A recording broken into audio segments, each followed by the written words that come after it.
I call the meeting to order. Please rise for pledge of allegiance.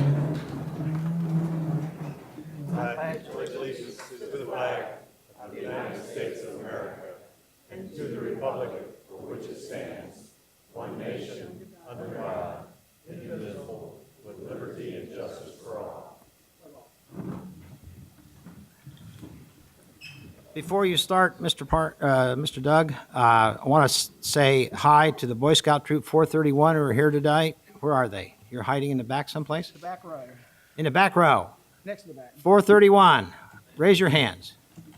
All right. They're here for your citizenship merit badge, right? See me after the meeting. I'm only kidding. I'm only kidding. The invocation will be given tonight by Pastor Doug Parlin of the South Wake Baptist Church. Welcome back again, Pastor. Thank you.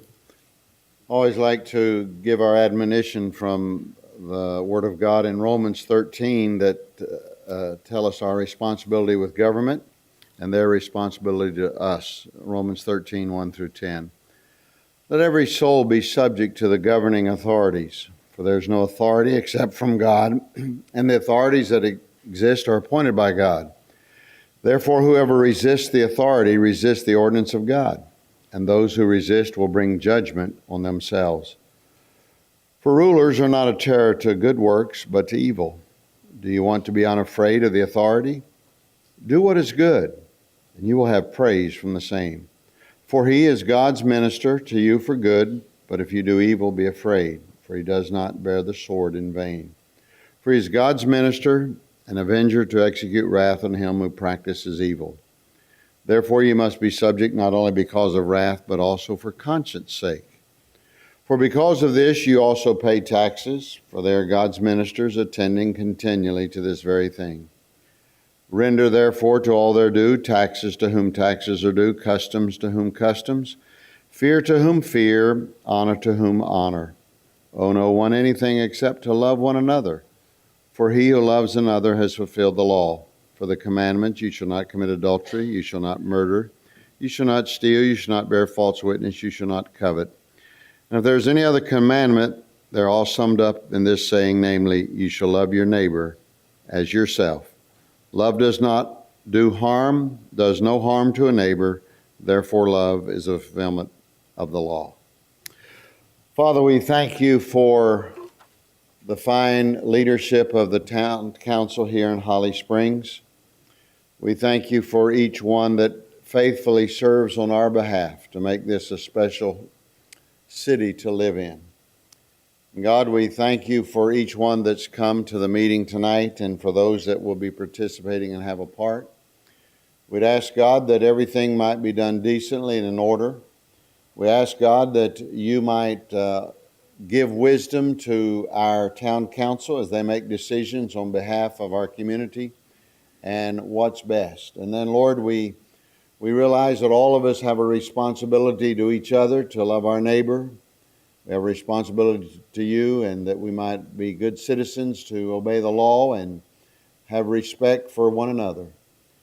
And God, we'd ask that you'd bless our country. We pray that you might be with our military and those that will be serving on behalf of our country and might be in harm's way and wherever they are. Guide our national leadership and state leadership and our city leadership.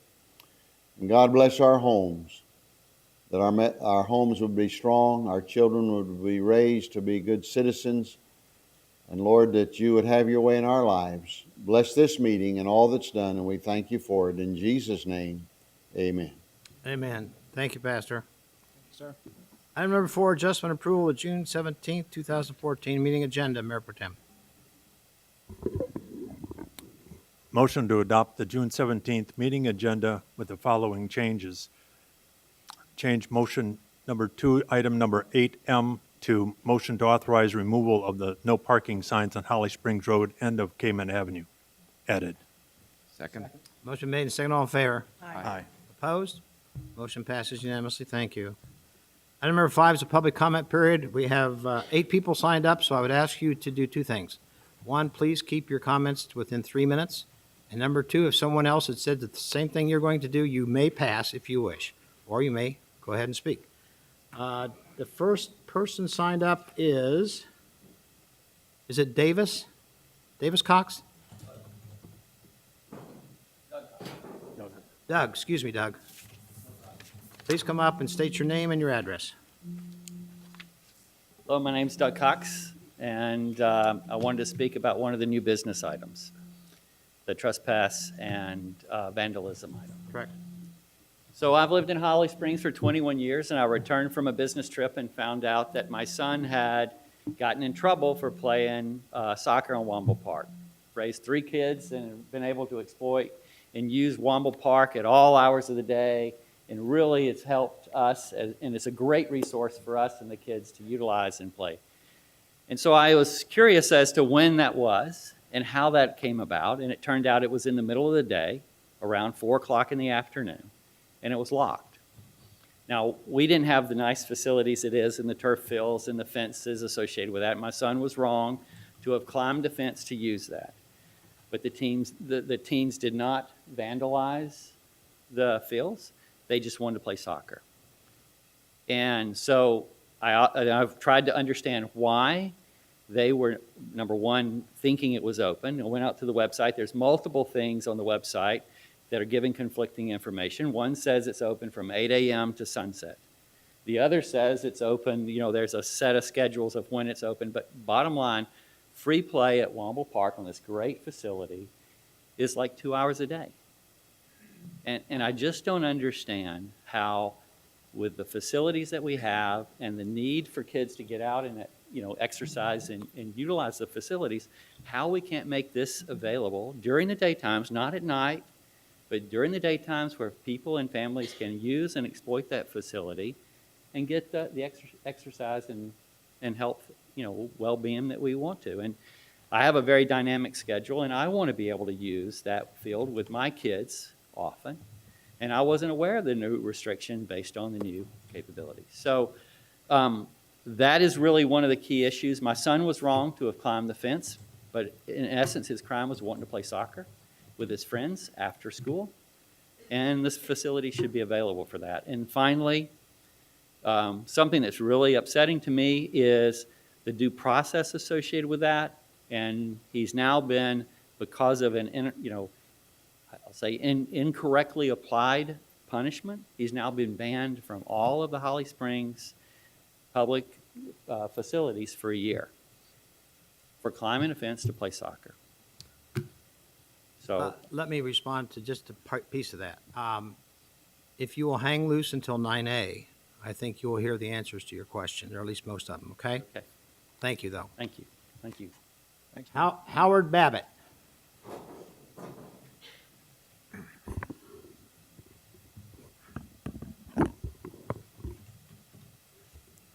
Thank you, Mayor Sears and Councilman.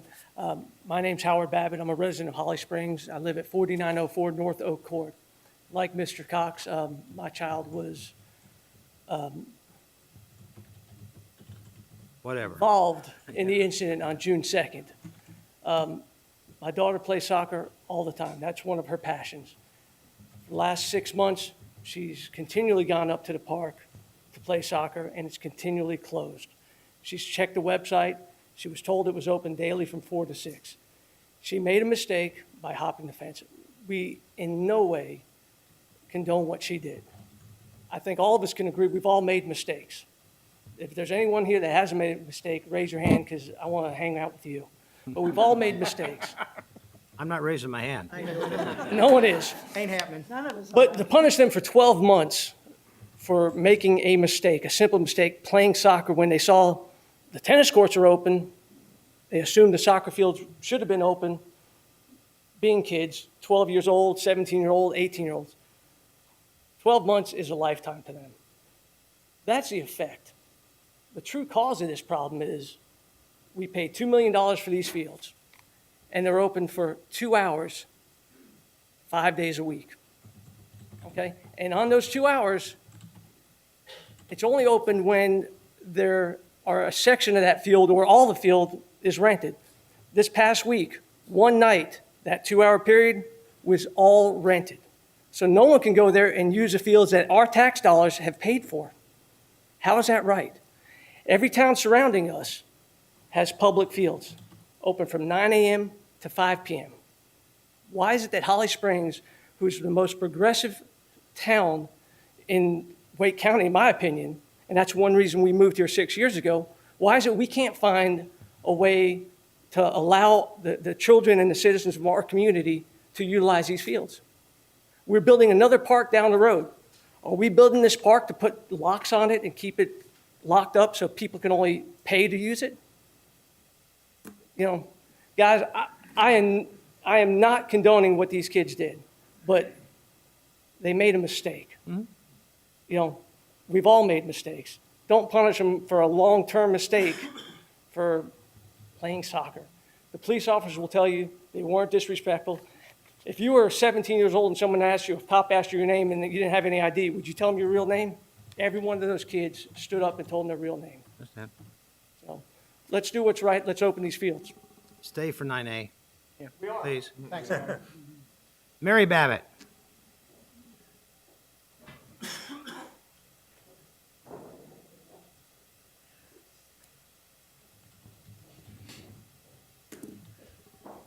How are you?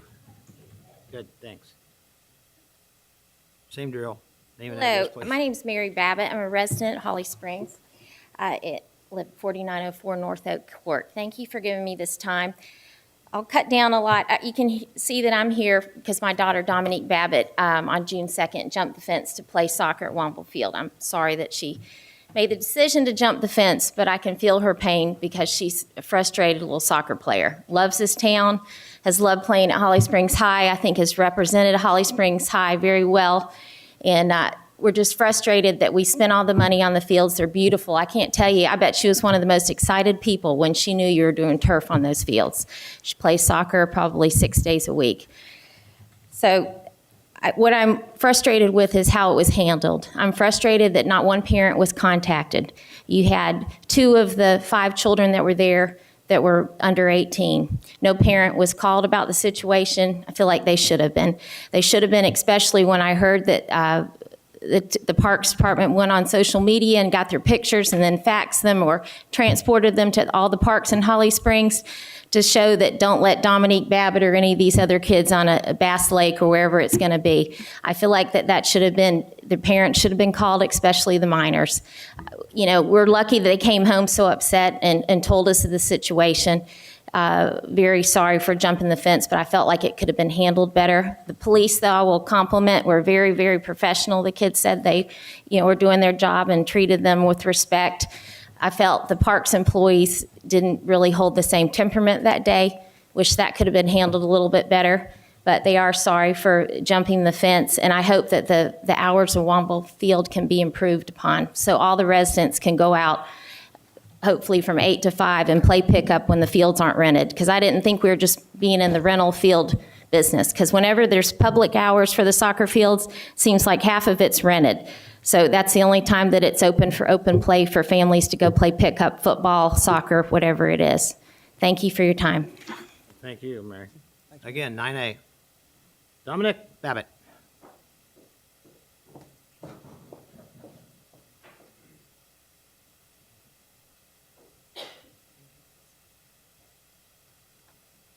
There's more than one here. Are you trying to outnumber the, well, never mind. Go ahead. My name is Dominique Babbitt. I'm Jonathan Camp. I'm John Cox. I'm Zachary Toma. My name is Nicholas Toma.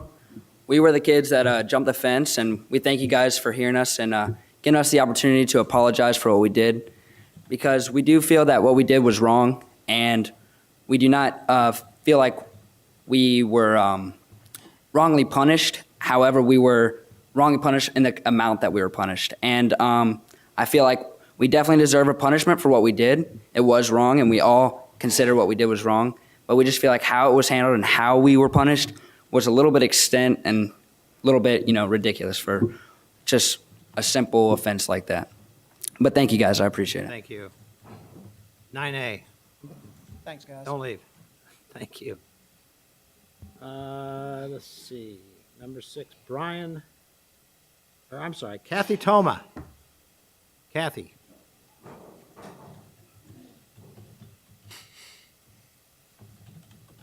Name and address again, please, Kathy.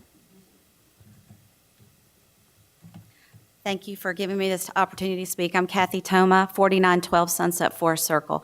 And I know we're going to get to it at 9A, but I just want to say just a few, just to reiterate a few things. Sure. 2 of my sons were involved in this incident. My younger son is 12 years old, and the thing that concerns me the most is that when this happened, I was not contacted. And we've had nothing in writing. We've had no call from Parks and Recreation. We are blessed as parents to have kids that are concerned about being citizens of Holly Springs, and they immediately came home and told us exactly what happened and how regretful they were when it happened. So you could have parents who never were informed that their kids trespassed, but all of our kids came home and told us immediately what happened. That's the only way that we found out about it. Again, I want to say that we moved here from Cary 10 years ago because we wanted our kids to grow up in Holly Springs. And we enjoy these fields. We have 4 children, and all 4 of them have been part of Parks and Rec. My husband has been a coach. I've been a team mom. We have just gone the gamut with all of our 4 kids. And we think that having these fields is a blessing to the community, but having them closed to our kids just to go out and have fun is something that we think we all need to look at. If we open these fields and it costs the taxpayers money to open these fields, then I believe that we should invest money in having it staffed. The other side of that is one thing that I've looked at in 9A is that we are looking at perhaps changing the policy or the ordinance to read that if someone trespasses with vandalism versus trespasses and non-vandalism, that the offender would be banned for a year, subject to talking to a Parks and Rec representative as well as the police officer involved, and a panel of 3 other Parks and Rec people. I think that that's excessive. I think that's a waste of my money as a taxpayer to pay 5 town employees to talk to an offender who has trespassed without doing any vandalism. And so I would ask that you reconsider that aspect of the policy or the ordinance. Thank you. It's been reconsidered. Great. Thank you so much. Kathy. Thanks, Kathy. Brian Miller.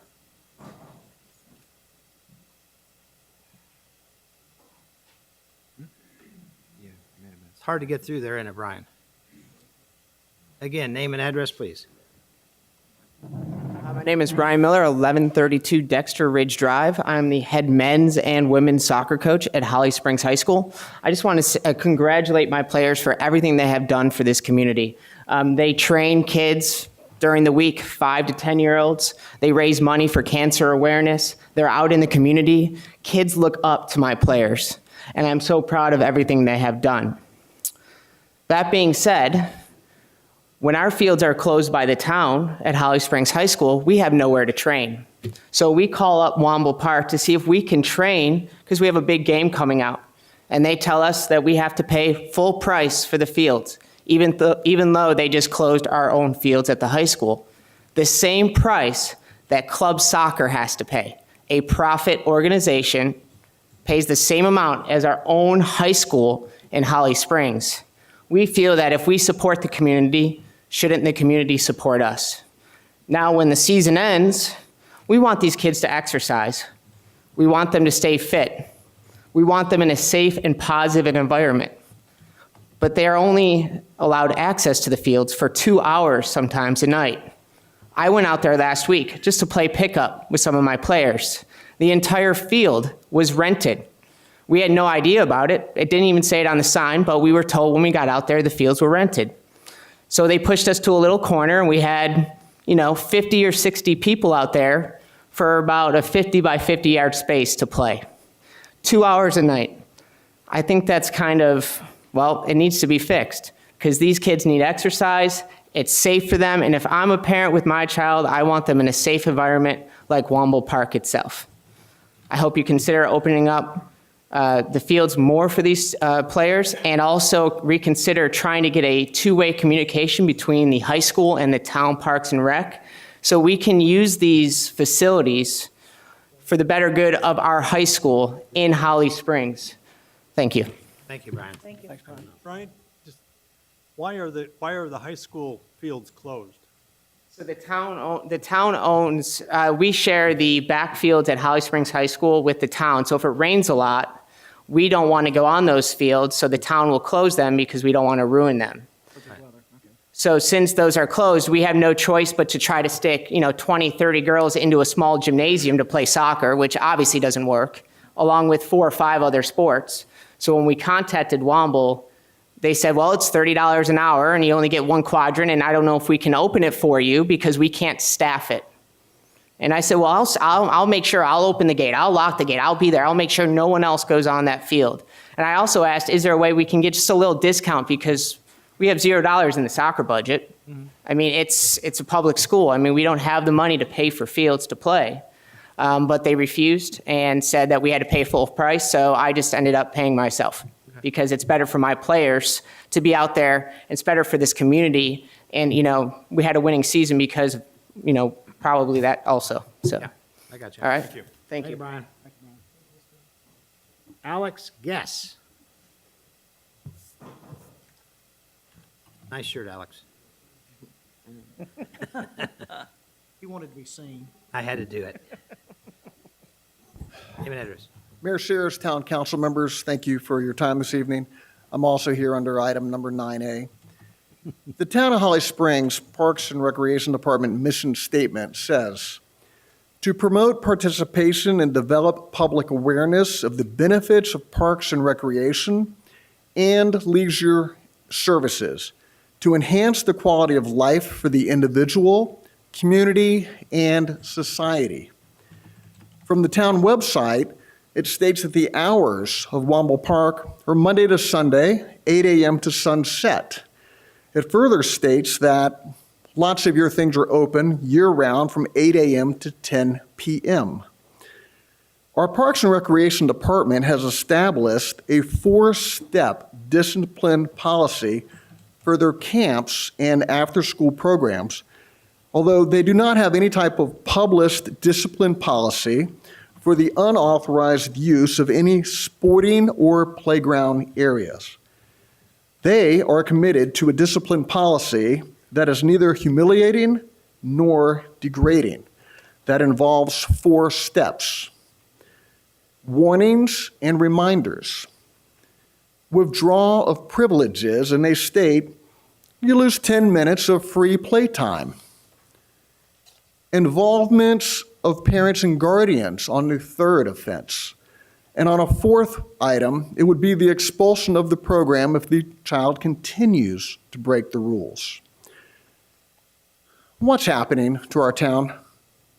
What's happening to common sense from adults? When kids from the ages of 12 to just turning 18 who haven't even graduated from high school make a mistake and out of frustration hop a fence to play soccer on a town soccer field on a Monday afternoon at 4:30, why are they treated like they're hoodlums? When the real question should be, why did the management and staff and employees of the parks and recreation facilities not have the fields open? Why are we as taxpayers paying to build expensive, exclusive athletic fields if they're not open during published hours of parks and recreation activities? For kids who make a bad decision but had no intention of creating any damage to property, who just wanted to have fun, play a little soccer on our public fields, to be banned from all town public places for 1 year, or for even any real period of time on a first offense, in my opinion, that's just stupid. And talk about humiliation.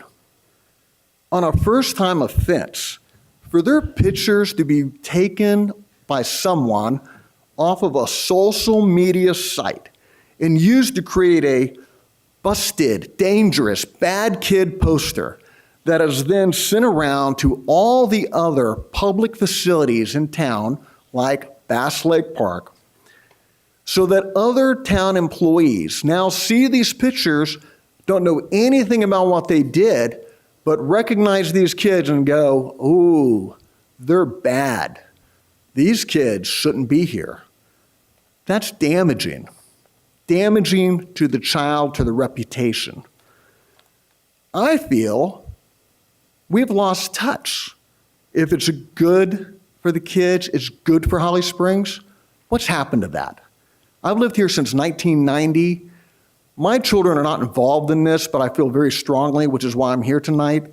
This is wrong. So, as a tax-paying citizen, as a voting citizen of Holly Springs, I feel that two wrongs do not make a right. The kids have apologized and are sorry for what they did. This ban needs to be lifted tonight. And the policy of the town for a first offender needs to be changed to become an educational experience that does not require a year or even a 30-day ban from all activities in town property on a first offense. And further, the further humiliation of having to again meet with a town official and a police officer to again explain they're sorry if they've already written or stated this to someone that's in your administration. I feel a written apology and a meeting that includes their parent and a town employee would be more than sufficient on a first offense. And no busted danger kid posters sent around town, and no public record on a first mistake. These things come back to haunt kids. When you go to rent apartments when you're in college, they run background checks. They ask you about speeding tickets. If you've got anything else on your record, it can prevent you from being able to lease an apartment when you're in college. So, I think that it's overkill on a first expense. And the very last thing that I would like to stress is, if the town recreational management and staff are not kid-friendly, don't understand kids, cannot use common sense when a kid makes a mistake, they should not be in the job they're in, and changes should be made. Let's make Holly Springs a kid-friendly town again. Thank you. Thank you, Alex.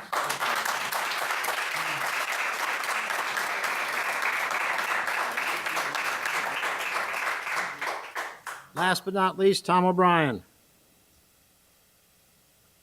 I think on a different subject, am I correct? 9A.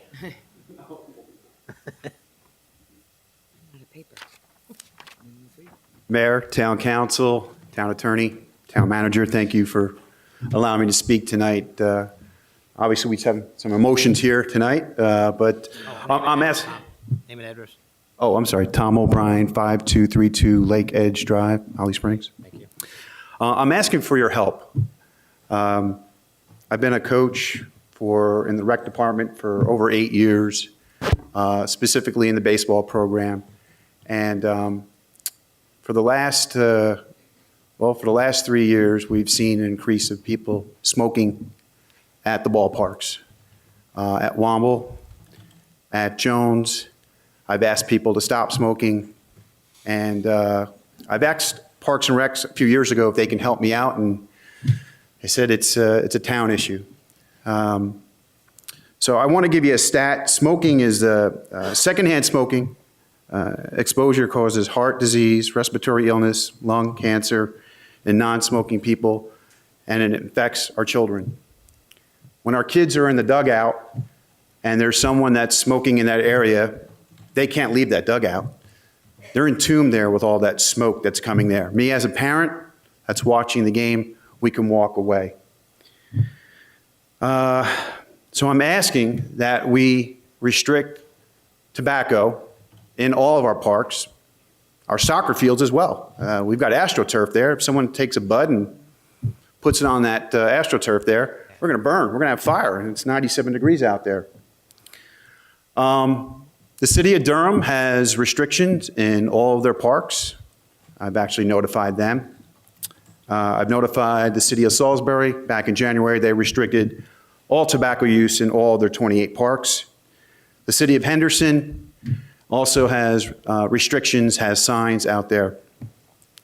I've contacted North Carolina. There's a general statute, 130A-498, which gives the local municipalities the ability to put tighter restrictions on tobacco use in our parks and facilities. So there is, other towns have done it. So I'd like you to consider restricting tobacco use in all of our parks for the kids' sake. It's about the kids. They can't walk away from the smoke. Hank, you were at one game last week where a parent blew up, and the adult says, well, I can do everything I want. Well, we could put a plan in place. We can put signs out, and we have a site supervisor that can tell that person there's no smoking. I did go to the Parks and Rec Committee meeting the other night, and they have endorsed this restriction. So I ask that you consider, and please let me know. Thank you for your time. Thank you, Tom. Great. It's Thank under you. consideration as we speak. I think you'll be happy with the results. Okay. At this point in time, we'll close the public hearing, and unless we missed anybody, did anybody come in late that want to speak? I think we got them. You want to come up? Okay. Name and address. Whoops, wait, in the mic. You're on television, you know. My name is Lily Solomon. I live at 109 Braxbury Way, Holly Springs. And both my kids have graduated, but both of them were soccer players. I grew up in East LA, and, you know, there's gangs everywhere. So when they're talking about vandalism and trespassing, everybody needs something to do in the community. You're all in one kind of gang. These kids happen to play soccer. Without having the extracurricular activities, without being able to go to a park. My sons used to play, and before you guys built these whole soccer fields, they used to go pick up. So even if after they had practice, they were going to the parks to play soccer. Pick up games with their friends, something to keep them occupied. If we don't keep these kids occupied and have an open forum, a place for them to go play, I'm not talking about paid. I'm talking about being able to come out and freely play soccer. They're going to find something else to do. Is that really what we want Holly Springs to become? Because I'm going to tell you, growing up in East LA, you can't walk out your door without feeling like someone's going to hurt you, do something, or something else. So I know these kids. My kids have played soccer with them. They grew up with them. You know, we have to have free play. We've got to have a place that they can go, like the coach was saying, somewhere safe. If we restrict for them for 2 hours, then we're not really giving them an opportunity to be able to go out there and do something safely, something else. Now, I do agree that what they did is wrong. They shouldn't have jumped the fence. But what recourse are we giving them? We're allowing them only a certain amount of time, and then we rent the fields. So now they don't even have opportunity. And I'm going to tell you, I have talked to the Parks and Rec people. You need to do some changes there because people there are rude and disrespectful. They don't have they don't know how to speak to children. My kids' so I made sure that my kids had something to do. They played classic soccer. They also played soccer at the Holly Springs High School. My oldest son played tennis, but they always had something to do because I know what it's like if you have idle time. So I hope you give consideration to opening and extending the time and making sure that if these are supposed to be free play, that they're not rented. Thank you. Hey, thank you. Thank you.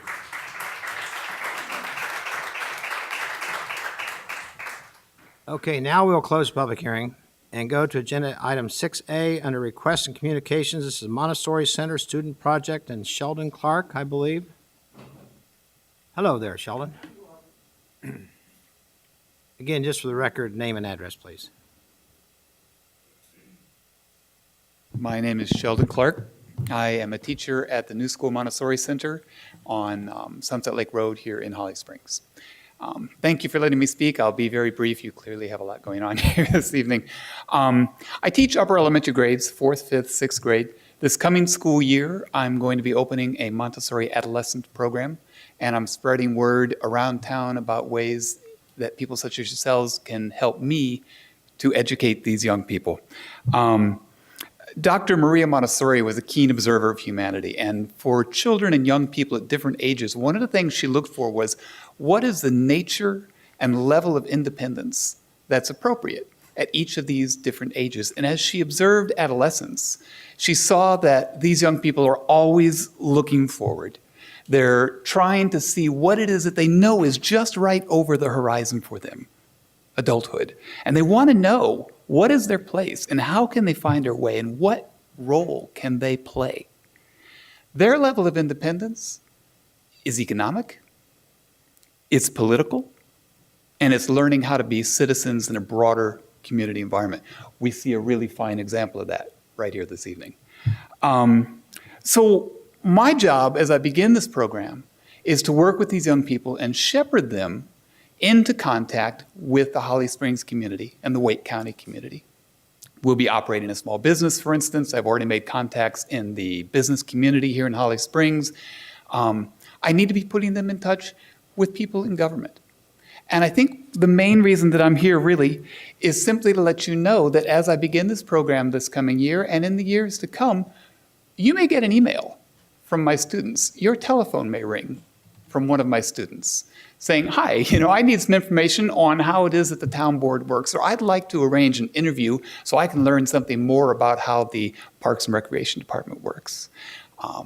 Specifically, in August and September of this coming school year, I'm going to be working with my students in Holly Springs history, and we are going to be meeting with members of the business community, and my students and or I will probably be contacting some of you to arrange some time. And when I do, I guess I'm just hoping that you're able to find some time for us.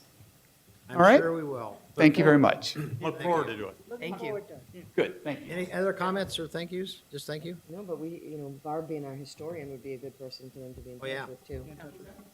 Barb Barb Koblik? Koblik. Barb Koblik, who's our historian. Historian. By the way, Okay, Yeah. good. in But case it- you don't know anything about the Montessori school, I've been there several times. The last time was the owl release. Do you remember that? I almost got killed. I know I didn't. Is this the one over there on Sunset Lake Road? Yes. Not Rolled too far from my home. near where you are. Great school, great people. We thank you. Thank you. Thank you. And everybody knows my number, so I won't give it to you. Yeah, you go on the website, you can find all of them. Yeah. All right. Agenda item 6B, request from communication, the fiber network update. And Jeff Wilson, you're back. I'm back. He's back. Last time it was an hour long. No, How no, long that will it be wasn't this time? nice. No, it won't be as Cut long it today. down to a half hour. He's passionate. That's fair. Intermission. Oops. Say I'm not, right? Oh, there you go. I've got a cough, so it's making me go hoarse. All right, So. we're ready, partner.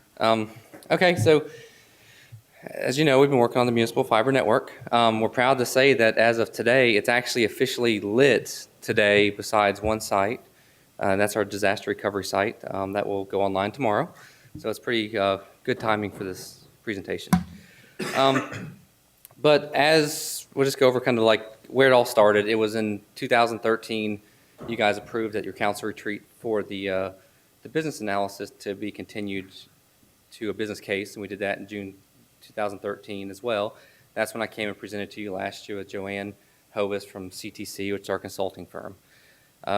You all helped us and approved financing, so we secured that around July 2013 and ended up awarding the bids around September of 2013.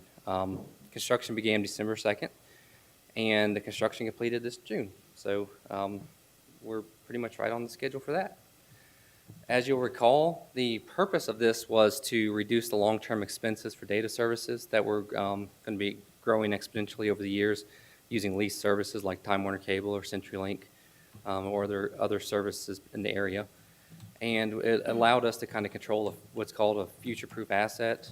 Fiber it grows with you as you need more capacity. It helps us with our disaster recovery and redundancy, which we didn't have before. In the past, our disaster recovery site could be running at a 2-week delay between actually doing a full replication of our files, and the speeds we needed were just not affordable with paying a private provider when we could have done this ourselves. We have extra dark fiber capacity added to the network for growth. We are able to now expand services offered to citizens, such as the wireless in the park with faster speeds that we would be increasing hopefully this week. It also creates opportunities for the town to innovate, as since we started this project, it's just more and more stuff we figure out that we can do with this fiber that we never thought of, just between sharing data between facilities. So another big piece of it is providing a fiber backbone for our wireless network that will help provide some of our pocket parks and areas that an investment doesn't make sense. So we do have a short video that Joni's department, Mark's kind of made it his baby the last couple of weeks, just about the project. So so this is definitely a great job.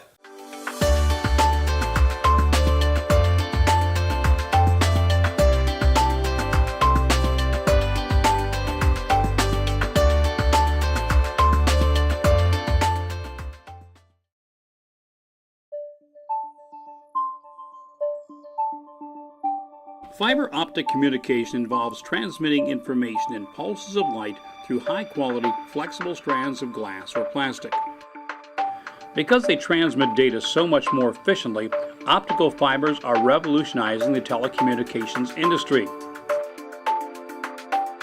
In June 2014, the town of Holly Springs plugged in and lit up its own fiber optics network after 6 months of construction. Holly Springs' new fiber optics communications network will provide world-class government services, promote economic development, and ensure that broadband in the town evolves over time to meet the needs of residents, businesses, and public institutions.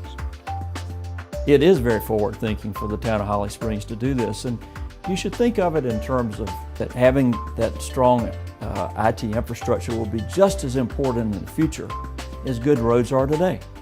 This is the next utility service. If you can grow, you've got room for commercial providers to come into town and to deliver fiber to the premises. You're creating a utility that the commercial sector can leverage to deliver better services to the residents and to the businesses in the town.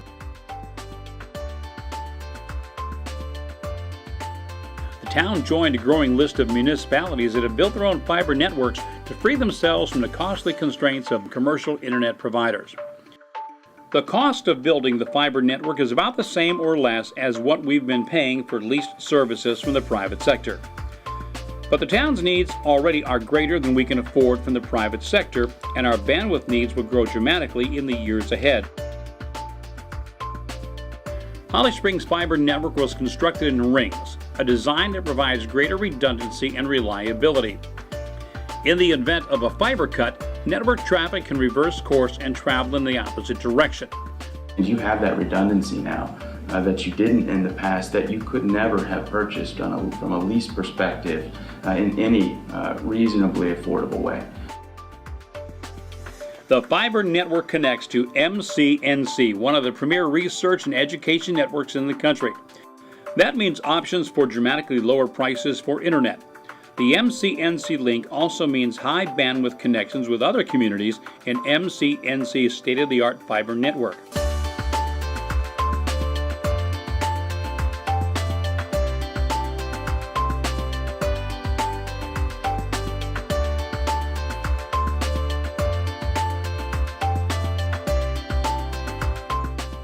Fiber and wireless are often viewed as competing technologies, but it need not be an either-or proposition. These two can complement each other, and the new fiber network means stronger Wi-Fi service in town parks and public areas. Fiber network actually provides us a backbone for our wireless connections. It passes by all of our water towers, so we have a plan to put 360-degree wireless on the water towers to pick up areas like parks and other areas of town for public Wi-Fi or connectivity to some facilities where the investment doesn't make sense to run fiber to at this time. But if we did not have the connectivity with the fiber to these water towers or to other facilities that we can run wireless off of, we would be back to a constrained situation.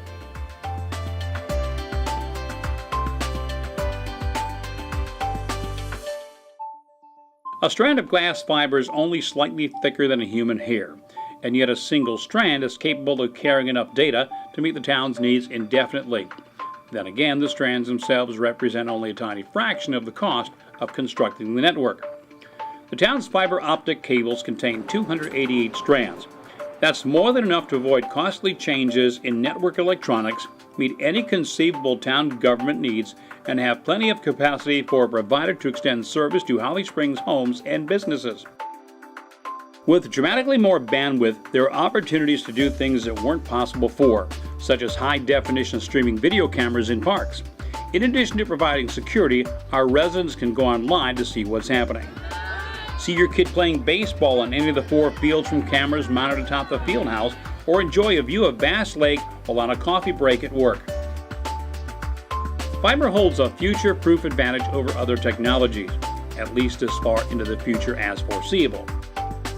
The speeds of copper, coax, and wireless technology will also grow, but they can't keep up with what's possible with fiber. The Town of Holly Springs Fiber Network is lighting the way to the communications future for town operations as well as for residents and businesses.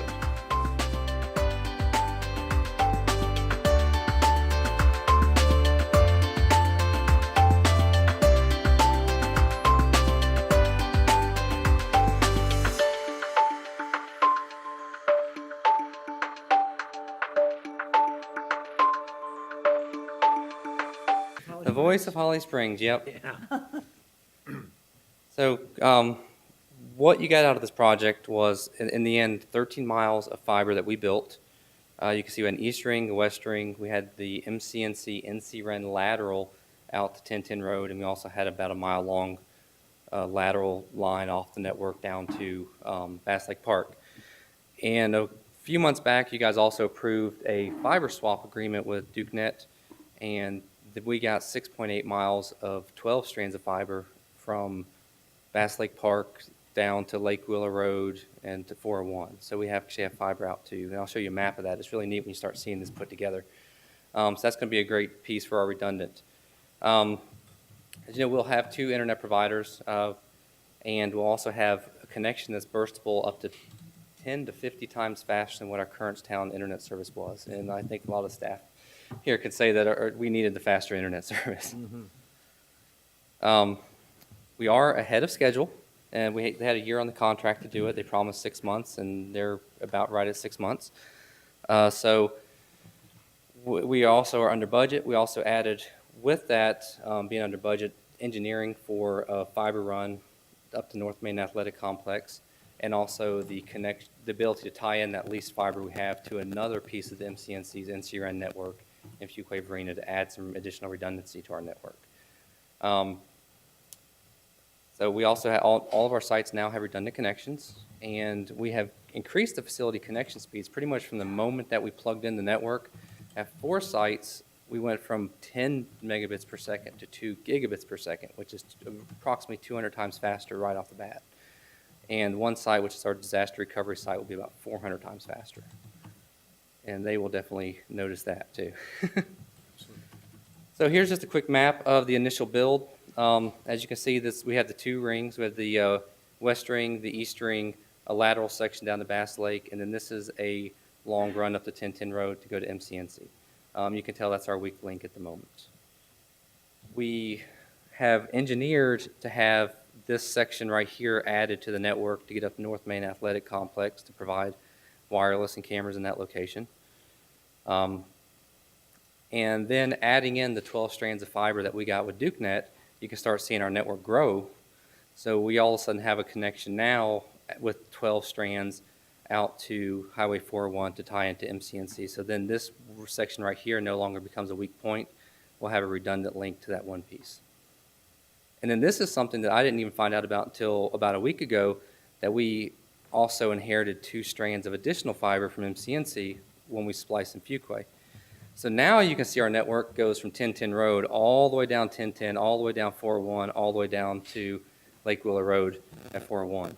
And what that is because when they connected us, when MCNC connected us up here at 1010 Road, they have one section of fiber going to Raleigh's hub, and then the other section of fiber goes all the way down 401 in the direction of Sanford. So what they'll do is they'll disconnect our section going to Sanford from up here and connect the section from to Sanford going here. The two strands of fiber that they'll be disconnecting, we get unlimited use of through that other section to make another piece of a ring for even more redundancy or other uses as we find necessary. And we get to have that as long as we keep a contract with MCNC for their service, which is a 3-year contract right now that you all approved in the past. We do have the fiber is an asset, so it is protected. It is on the 811 no cuts list, so you'll see our public works staff out there spray painting orange now, along with the sewer and water and reclaim service. All of the as-built data and all the engineering information will be collected in a computerized system that the city of Wilson's actually already has purchased that system and uses it because they're the ones who have that fiber to the home network in North Carolina. We actually will be able to store our records there, and they'll keep track of that for us. The city of Wilson also has a network operations center that they will be monitoring our network for cuts. And they're also part of our cut restoration plan. They have full service crews that will go out and do the 911 restoration. They already did that for Chapel Hill, Carborough, Raleigh, Goldsboro, and there's a few other municipalities that they work with for cut restoration. So we're fully protected to get us repaired as quickly as possible, especially with 811. That's the big one.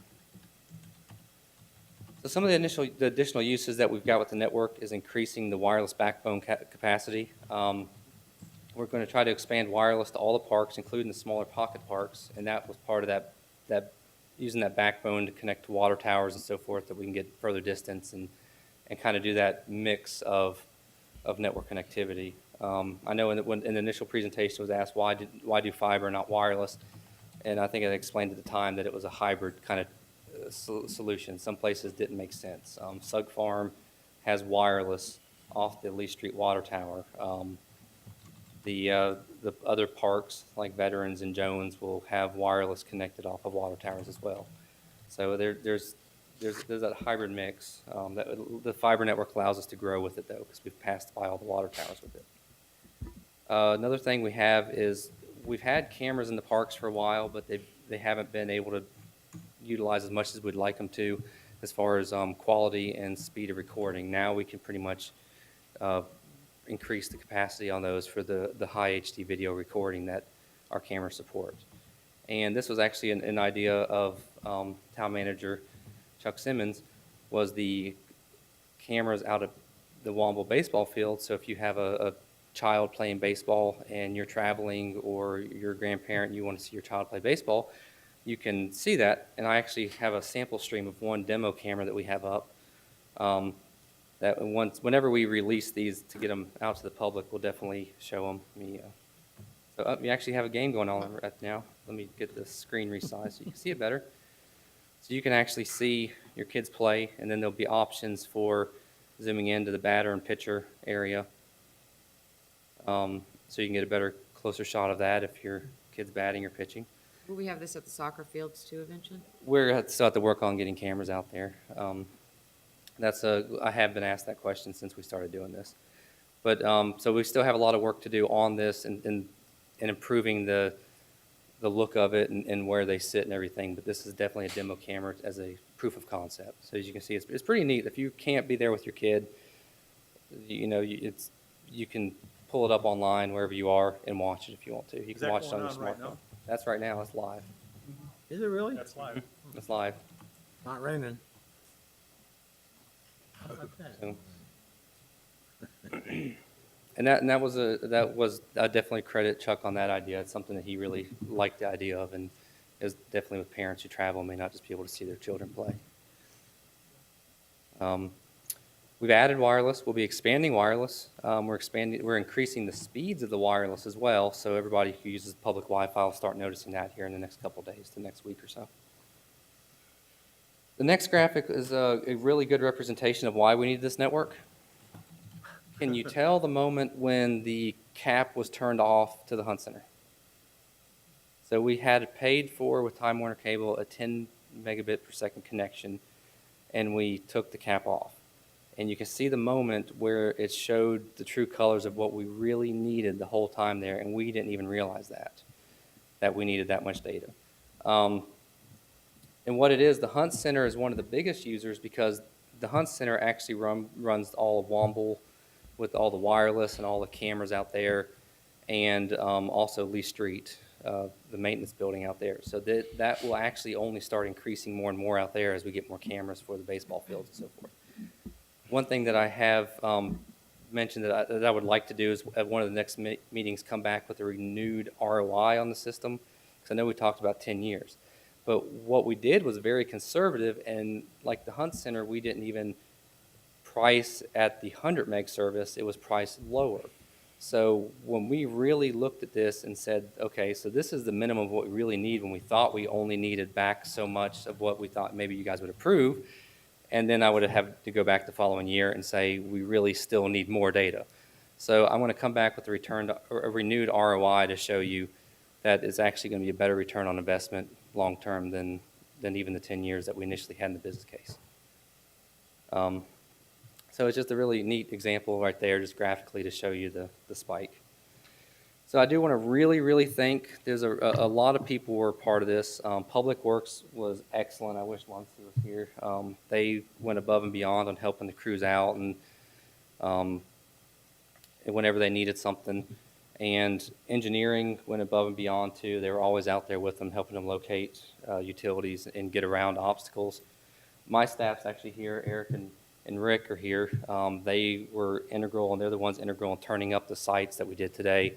The Hunt Center we did last week, and the new internet service will actually go live tomorrow night. So they're integral in that. Definitely could not have done it without their expertise, and they're also the ones who go around and put all the wireless equipment up. So. Public utilities, Sean's great. They bugged the snot out of them with getting in and out of the gate because we use the public utilities yard as a storage yard for all the stuff in the staging yard. So they would definitely had their phones worn out of, please open the gate for us. CTC, as you know, has been a great partner in the whole project. Comtrain was an excellent contractor. Public Works actually came to us and said it's one of the best contractors they've ever worked with in the town. They still had, their hits and stuff, but as far as any contractor they've ever worked with, they said it was nowhere near what they were afraid it could have definitely been, and they said they were great to work with. City of Wilson Greenlight had been great. They've given a lot of consultation during this process, as well as a very affordable way to store our data, computerized system, network monitoring. And then, of course, all the Holly Springs citizens and businesses, because they put up with this. And luckily, the construction is done. If you see another boring machine around town, it is not Comtran. It is not our project.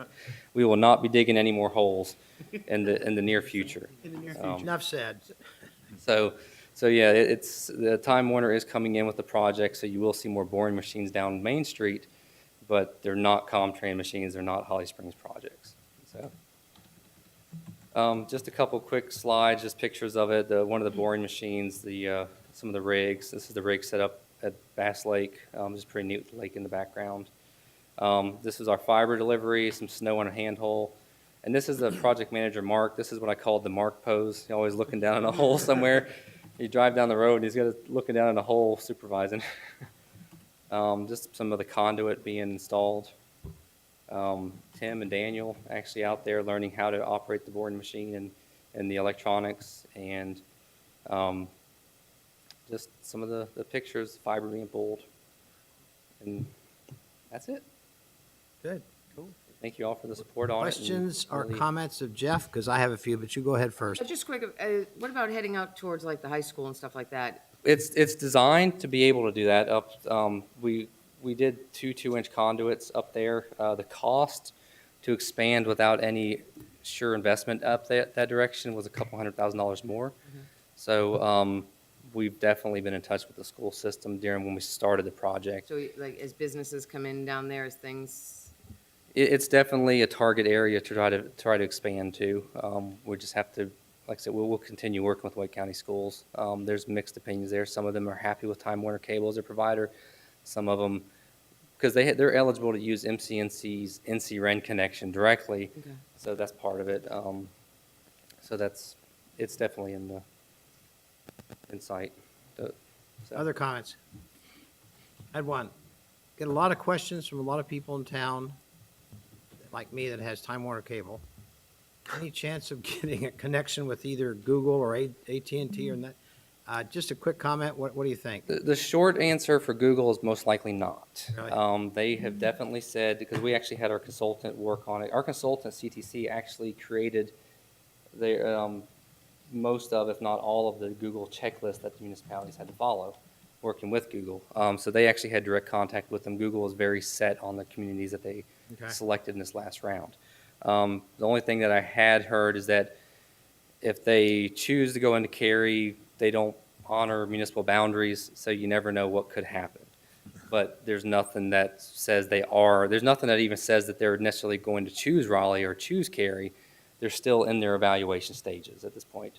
AT&T, some customers in Holly Springs do have AT&T, and my understanding is they most likely will probably get that new upgrade of the service. But the rest of them are CenturyLink, and Time Warner Cable is the only other options. Mhm. And I know like Okay. my subdivision is only Time Warner Cable. I don't have any other option. So, but we definitely trying to work with partners to attract them to the area as much as possible. So definitely very proactive and out there. Anything else? I think it was really, you gave us the presentation a year ago, wanting to do this and talked about Time Warner and how much it costs us every year for that limited access that we had to their system. You saw it on that one graph where it was less than 20 megs going across, and then you went up to 90, just this lighting of one fiber. Correct, yeah. And you didn't even realize how much needed to get through that pipeline that was being backed up, so. And today with Light in the Networks, I haven't gone back and looked at our recording system on that to see what it actually came out to be as we lit up sites. So it could be even more dramatic than that at some, but I'll try to get those numbers together and look at a renewed ROI on it, 'cause I think you might be even more pleased than what we had expected. But our payback is going to be a lot sooner. I think so, because, first you know, originally. a year ago, I came to you guys saying that, this is what we felt comfortable, that we would even feel comfortable asking the council for in the budget. But unfortunately, I think that we probably would have in a year had to come back and say, we are still maxed out and we're not slowing down. Because you initially looked at a 10-year payback, and this Correct. is going to be significantly less than that. Correct. So I think that I'm going to come back with the ROI, and we'll do that probably in the next couple of weeks once we get everything settled out and I get some level traffic numbers. That'd be great. Thank you, sir. Thank you. Thank you very much. Thank you. You haven't lost your passion. No, he hasn't. If I'm anything, excited it's about become that. more. Yeah, this is the Thank you, Jeff. the speed it was done was great. Yeah. Agenda item 6C, request communication, introduction of new Holly Springs High School football coach, Councilman Dixon. Nothing brings a community together more so than Friday night football. My son played football at Holly Springs for 4 years, so the program is very, very special to me.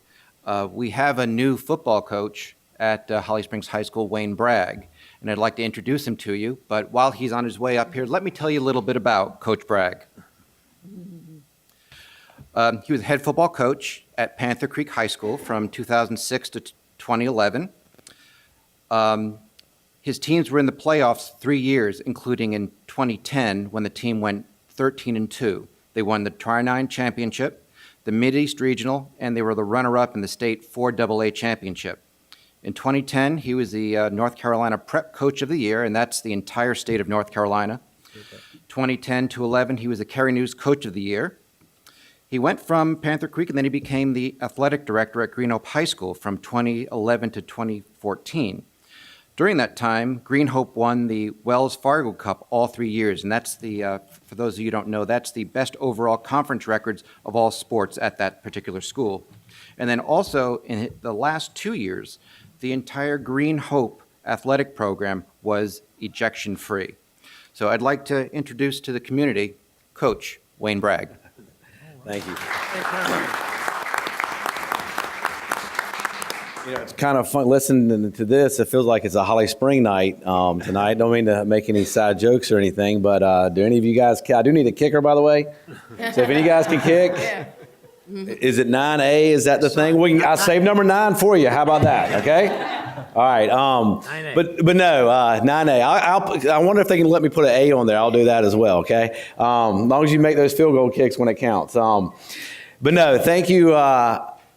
I've been asked several times once I become an AD about getting back into football, being a coach at football in high school again, and I love it. I don't think there's anything better than the Friday night. Everybody hears about Friday Night Lights and all that kind of stuff. But I know Coach Wheeler over at the athletic director of Holly Springs, and I know what type of town this is. The high school itself is called Holly Springs High School. Okay, and to me, that means a lot. That means you have the whole community, the whole support. That's where you should be on Friday nights. You see those TV shows where the whole town closed down and goes to the games on Friday nights. Well, we would love for that to happen. Not only for that, I'd love for them to come watch the soccer games as well. Okay, and let me commend you ladies on beating Green Hope this year twice. I remember that. Okay, and they were the defending state champions, so you're welcome. Thank you very much. You didn't think I knew that, did you? She's turning red back there. All right, good job. But no, I just want to do anything I can, and I heard the other guy come up here as a coach teaching the youth sports, and talking about the smoking and things like that. And I'll be more than happy to sit down with you guys. Anything I can do for you, I can help. I had to work with Town of Cary at Green Hope on shared facilities. I'll be more than happy to sit down and help with you. I think one of you guys asked the questions about the field, and let's get off subject here a little bit about the field at Holly Springs. I guess it's called a joint use field. It is closed right now, and the reason it's closed so it can rehabilitate, basically. Anytime you have grass field, we actually had to do that at some of our practice fields before. So we're actually having to do a lot of our summer workouts. We're actually having to do them either in the gymnasium, which you can't get a lot of football stuff done in the gymnasium. We're actually in the stadium where we have to move around. And, hopefully by the time we get, back in July and August, we can get back on that field and be in good shape, though. But I really like to wish, or really like to have every one of you guys come out and see us on a Friday night. Some of the things, I'm planning on doing, there's a old saying, it takes a village to raise a child. Okay, I know that. I know that some of the things I've done in the past is I've done youth clinics, not just for players, but for the coaches themselves. So I don't know if it's a Pop Warner here in Holly Springs or the town of Holly Springs. I'll be more than happy to meet with the youth coaches, give them some tips. They're welcome to come out to practice anytime they want. I know the Boy Scouts, they just left, have a Boy Scout night where the Boy Scouts can come out one night. I've already met with the Holly Grove Middle School and the Holly Ridge Middle School coaches about having those guys come out tonight.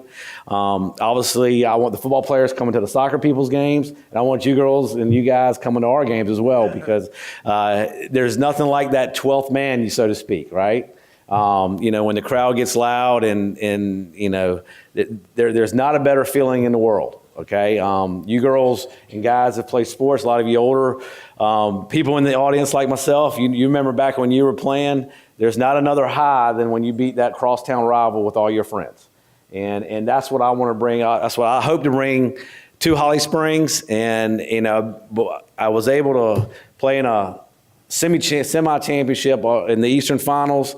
If we won that game, we made it to the state championship. When I was at Panther Creek as a head coach at Northern Durham, I played in the same game. I've lost 2 of them. I have not been to the state championship game yet, and I told the principal that's what I want to do. So I hope we can do that here. And it takes more than one person. It's not, and I've told the kids this, it's not about me. It's not about this player or that player. It's about all of us. And we're going to do this together as a team. And I need you guys, we want your support as well. Because when you guys are out there on Friday nights, when we run through the banners and all that kind of stuff, that's going to energize the kid. You kids back there, doesn't it make a difference when you have fans and your friends are in the stands hooting and hollering for you after you score those goals and you run around? And I know the World Cup's going on, making it all fantastic now. So, but anyways, I just want to say thanks to all of you for having me here tonight. When Mr. Dickinson called me or emailed me when I got the job, he said he used to work on the chain gang, and I was an opposing coach. It kind of scared me a little bit. I was like, what did I say? Am I getting ambushed here? I mean, see that video that I did something wrong? Maybe you better explain what the chain gang is, because I think a few people went, oh, really? Yeah. That's the people who hold the first down That's chains. Okay? So, yeah, right.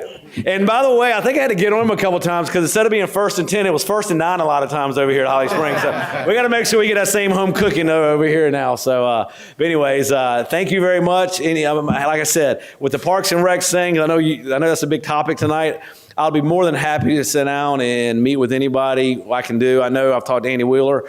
We'd be willing to do some fundraising to help with the practice field, adding sod and stuff to that if we need to. We don't mind getting out there cutting the fields. I've cut plenty of grass as a football coach and athletic director, so all you do is cut grass and paint lines. So I'll be more than happy to get out there. My staff will be doing the same thing. So, I don't know if you guys got any questions or anything else, but I really appreciate you guys having me out here, and I look forward to seeing each and every one of you guys out on a Friday night. August 22nd is our first game against Heritage High School. And then eventually we got to go right down the road and play that other school down 55, that wears the orange and stuff like that. So we'll play them over there this year. So anything else? Any questions? Glad to have you here. All right, thank you. Glad to be here. That's right. Go Hawks.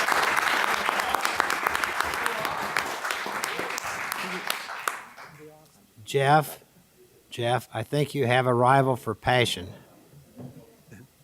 You, Jeff. All right. Agenda item 7A, public hearing, annexation A14.03, 2908 Avon Ferry Road property. And this will be Laura Holloman. I knew that. I was being facetious. I had to I knew look that. twice, but. Oh, it is Laura. And yes, I did beat Laura here tonight. Nah. County. It is.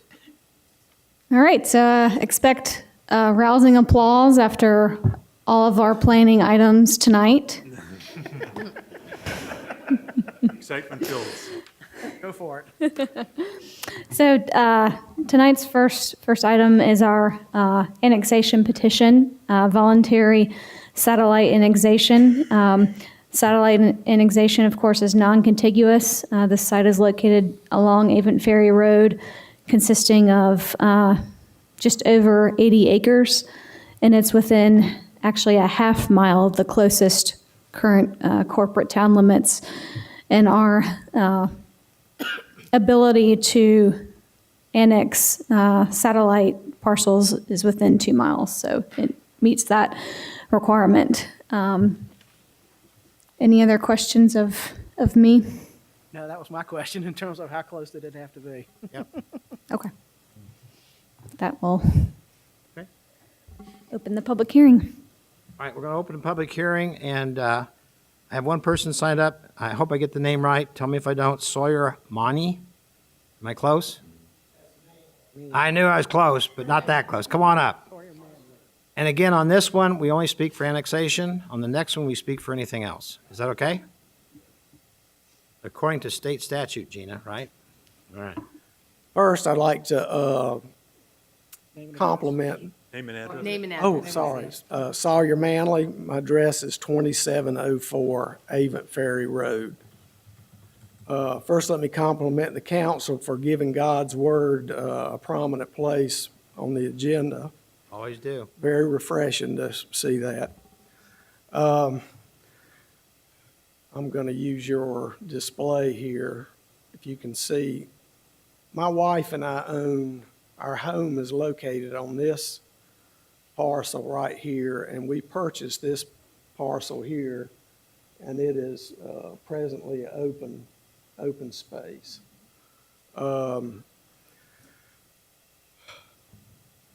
I bought that piece of property in 1988, and I was attracted to this area because of its rural nature, and I was looking for a piece of land that I could develop myself and build a house on it. And so I got the plans for my septic tank, and right along this edge right here from this road all the way back in there like that, by hand, by myself, I cleared all that road bed with a chainsaw by myself, cleared my lot. Me and 3 guys, we built that house over a 2-year period while I was working first full-time. I worked for Duke Energy at the nuclear plant. And so you can say I got some skin in this game. I've busted my knuckles and bled on the ground out there. Now, on the contrary, and Alan Jones, he is probably the next second owner that lives on this piece of property over here in this area. Basically, he did the same thing. He hacked out a place, built him a house, he and his wife with their own two hands. And like I said, it was the kind of a pioneer spirit that we came out there and put these places. Alan just retired, and I'm fixing to this winter, and it's nice and quiet in the evenings when I sit on the porch and do my Bible study and whatnot. And looks like things could possibly change. Now, this piece of property was bought by someone as an investment. And they live in Cary. I know the first thing that they did, they went out there and they built a dirt track for motorcycles without getting any kind of permit, cleared off a bunch of land and stuff like that, and started making themselves, their presence known in the neighborhood. I know most of us that live in what we call the Holloman's Crossroads community, I'm not going to say we're hermits, but we enjoy the rural atmosphere, and that's what we've become accustomed to. And I think it's part of the history of Holly Springs, and that rural spirit has rapidly disappeared in our area, and I think it's something that, I think you say it's in part of the town plan that you're going to maintain a village atmosphere and things like that. Well, the rural roots of the areas, it needs to be preserved. And when we'll talk about the zone and what they're asking for. That'd be next. Later, obviously, but. You're only talking annexation, right? That's correct. Yeah.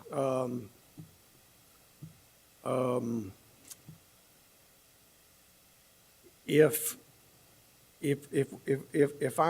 our community was a governing body and someone approached us with this, I've already kind of canvassed the group, because we had our weekend before last, we had our community get together. We have a picnic, everybody brings something. And it was, in the discussion, it was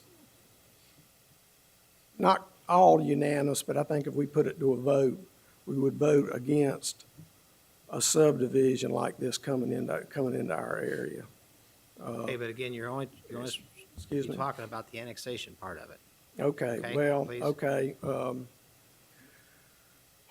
Annexing it with knowing in mind what that would entail later, what it would open the door for, let's put it that way. Okay. And I guess that's all I'd like to address on On the this annexation point, part. but Okay. I'll Thank- speak later on that. Thank you, Sawyer. Okay. Anybody else wanting to speak that didn't sign up? Name and address, please. Good evening, Mr. Mayor, members of the council. My name is Tommy Craven. I'm with Priest Craven and Associates. We're land use consultants, 3803B Computer Drive, and that's in Raleigh. Here this evening with David Garacki of Coulter Land Partners and the property owner. And we would just want to point out, as the staff did, that this annexation meets the town's criteria. And we'll also speak to you in the rezoning hearing. But we'd like to ask for your support and support the staff's motion. And if there are any questions, we would be glad to try to answer them for you. Okay. Thank you. Any questions for Tommy at this point? None. Thank you, sir. Thank you. Okay, at this point, we'll close the public hearing. Questions or further discussion from the council? How far is this property from the property that we're talking about, the neighboring property? Where is he? It's approximately 1,000 feet. 1,000 feet, okay. In either direction. So what's in between that? Is that woods? Progress Energy property.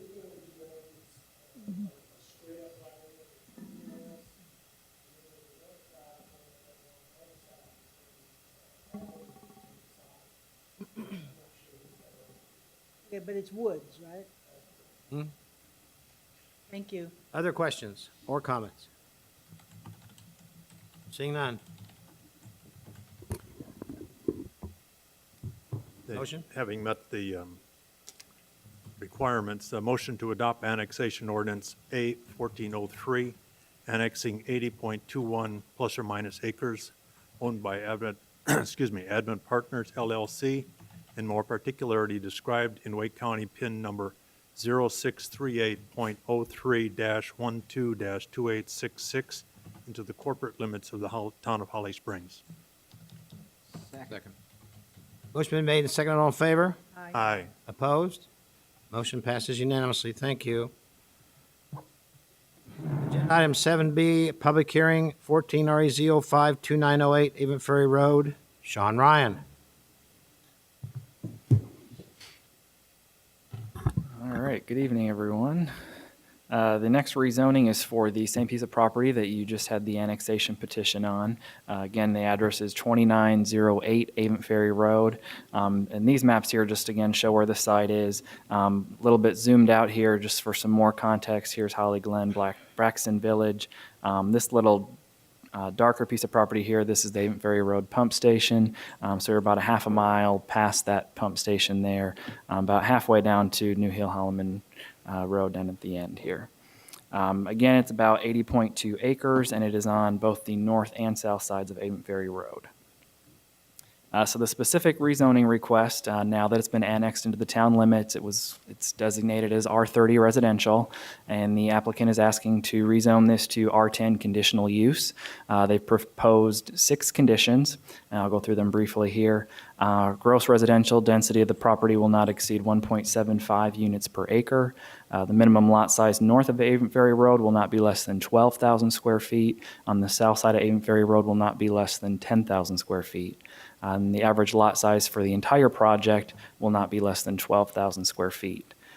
Each house shall provide a standard 2-car garage. Vinyl siding shall be prohibited except for accents, and house foundations will show at least 12 inches of brick or stone veneer across the entire foundation. And just to reiterate, these conditions were offered by the property owner, and the town does not require these conditions as part of the rezoning, but the applicant has offered these conditions as part of this request. The current zoning is now R30. It doesn't show up on the map here just because we just annexed it into town. But as you can see, in the town limits where Holly Point is here, it's R10. This is future Union Ridge, Stonemont subdivision. We've got a lot of R10 kind of at the edge of our current town limits. And then this property is just a little bit further down the road here. The comprehensive plan designates this property as low-density residential, and what low-density residential is designated is residential development with density not to exceed 2 units per acre. So typically in R10, we would see about 3.25 units per acre, which clearly does not meet the intent of low-density residential. However, the applicant has offered a condition as part of this rezoning that the density will not exceed 1.75 units per acre. So although the R10 zoning district doesn't directly correlate with low-density residential, the conditions as offered as part of this rezoning clearly meet the intent of the low-density residential zoning comp plan designation. And so for that reason, staff is supportive of this rezoning. The planning board recommended approval, and the R10 zoning designation was a topic of lengthy discussion with the planning board. They discussed whether or not R15 was a more appropriate zoning designation this far outside of our current town limits. But as I just explained, and I explained to the planning board, that the conditions that were offered clearly meet the intent of our low-density comp plan designation. And so that is why staff supported it, and the planning board also supported it after that explanation. The planning board also questioned the applicant about the R15 versus the R10. And I'd invite the applicant up to discuss that with you as well if you have questions. But the applicant's response to the planning board was also satisfactory to them. At this time, I'd entertain any questions, or if you have questions for the applicant, he's here as well. Questions to Sean or comments? Just to get a better idea of that, that's about like half-acre lots that this will be on. So they're really large lots that they're looking at. An R30, which is what it's zoned now, would get you 1.25 units per acre. So you're looking at somewhere between an R30 and an R20 density-wise, comparable to what their conditional use is offering. So even though it says R10, they're actually, it's a lower density. It's a lower density. Now with that, they would be able to utilize the R10 lot sizes, which allow you to go down to 10,000 square feet. However, they also offered conditions that, the minimum or the average lot size for the project will not be less than 12,000. And on the north side, it will not be less than 12,000 square feet. So keep that in mind, that R10 does allow some smaller lot sizes, but that density number is really going to limit the amount of overall units that can be placed on that property, and it's going to limit the lot size as well. The topography is also going to have a lot to play with, what they can put there. Right, there's quite a significant drop in topography towards the back of the property. Now, on the, I'm sorry, go ahead. Go ahead, I was just going to say, on the map, it appears to me that that property is pretty well surrounded by our friends at Progress Energy. Progress Energy, correct? Yes, it is. There's two properties that are not owned by Duke Progress that are adjoining the one right here. Okay. And then there's a small property to the back here that's privately owned, but the rest of the property surrounding is owned by Duke Progress. Okay, thank you. Other questions or comments, Linda? I think you asked a question. Same question. So the R10 would, I think Jimmy figured it would be about 140 homes, so probably a little bit less than that. At maximum density, 80 acres at 1.75 would get you 140. Okay, so, and any timeframe on this? This public hearing's for the rezoning, so really what's most appropriate is to discuss whether the land use is appropriate and the densities are here. At a future time, if the applicant chooses to move forward, we would be before you again with a plan for a subdivision. The applicant may be able to address better what their timeline Well, is. the reason I ask is that road is already overburdened as you get closer up to the bypass. We do have plans in place to help alleviate some of the traffic, but to add more to it right now, I have a hard time with, so that's why I was asking. It's, we look at these things at the rezoning, but when you talk about putting plans in place and doing the actual build-out of anything like that, it's going to take years. So just as anything with Holly Glen and Braxton Village and all of that, there was the same situation as we developed out that way. This is even lower density than that, and it'll be a number of years that is going to be added to the, if they do anything at all. And I am sensitive to our speaker. He built a home and it's quiet, but I think this is going to be within the same spirit of that area. Did this land formerly belong to Duke Energy? Or Progress Energy, whatever it's called now, Duke Energy, yes. I do not believe so. Duke Progress, their property boundaries went up to, I think it was the 260 or the 240 elevation. The lake level. Yes, which is kind of where this property has all these little fingers sticking out. That's as far as the Duke property went. And then they struggled with is if we give this property R10, what does that mean for the next property? And what I kind of discussed with the planning board was that an R10 request is a different story than an R10 conditional use request with a limit on the density. An R10 request of 3.25 units per acre is clearly not compatible with what we have designated this area in our comprehensive plan as low-density residential. So hypothetically, if an adjacent property owner came in with an R10 request, no conditional use, I don't think staff would be up here supporting that because it's clearly not consistent. Any other questions or comments? Yeah, so based on the 80 acres with the maximum of 1.75 units per acre, it's going to basically max out at 140 homes. Correct. Yep. Anything else? No. All right. At this point in time, let's open public hearing. Sawyer, you're welcome to come back. Please keep your comments within 3 minutes. And on this one, you can say whatever you want without breaking the state statutes. Well, within reason. Name and address again, please. Sawyer Manley, 2704 Avon Ferry Road.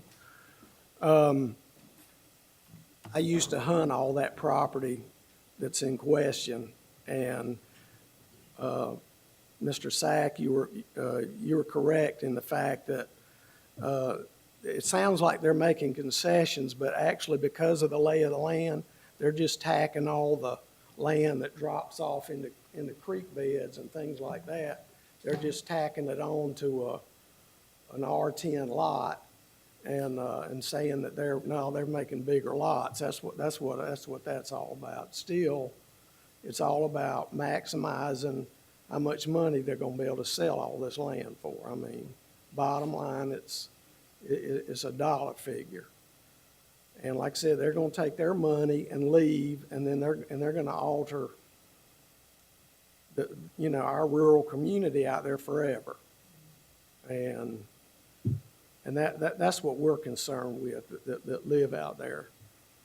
And that if we're going to ever try to draw the line a little bit and say we need to preserve some of our rural roots, then this could be the time to say, let's draw the line a little bit.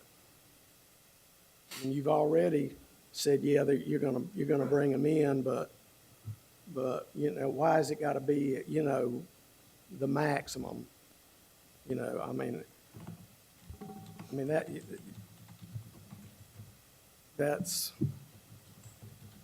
that's just all I can say. But Appreciate that. Thanks, sir. Thank you, sir. Before we close the public hearing, anybody else have anything to say? I just have a question for gentleman at this left. Are your properties in Holly Springs? Are your properties in Holly Springs? No. Okay.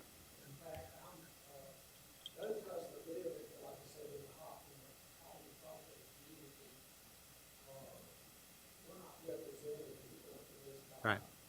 Right.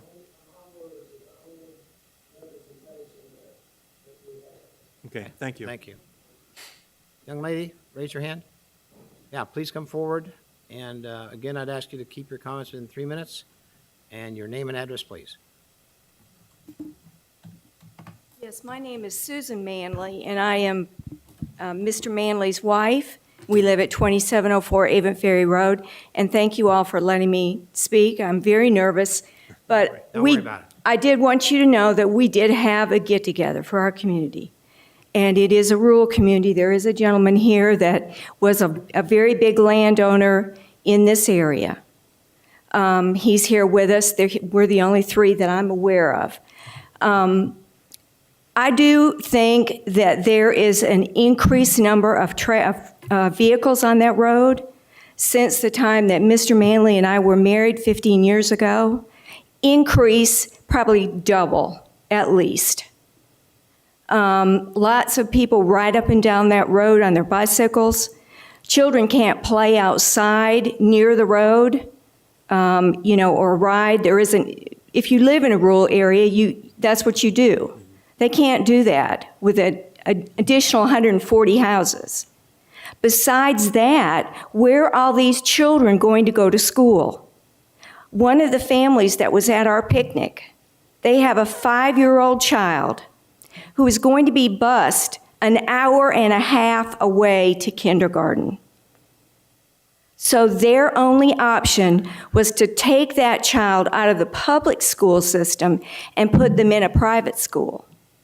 The schools are already at their capacity.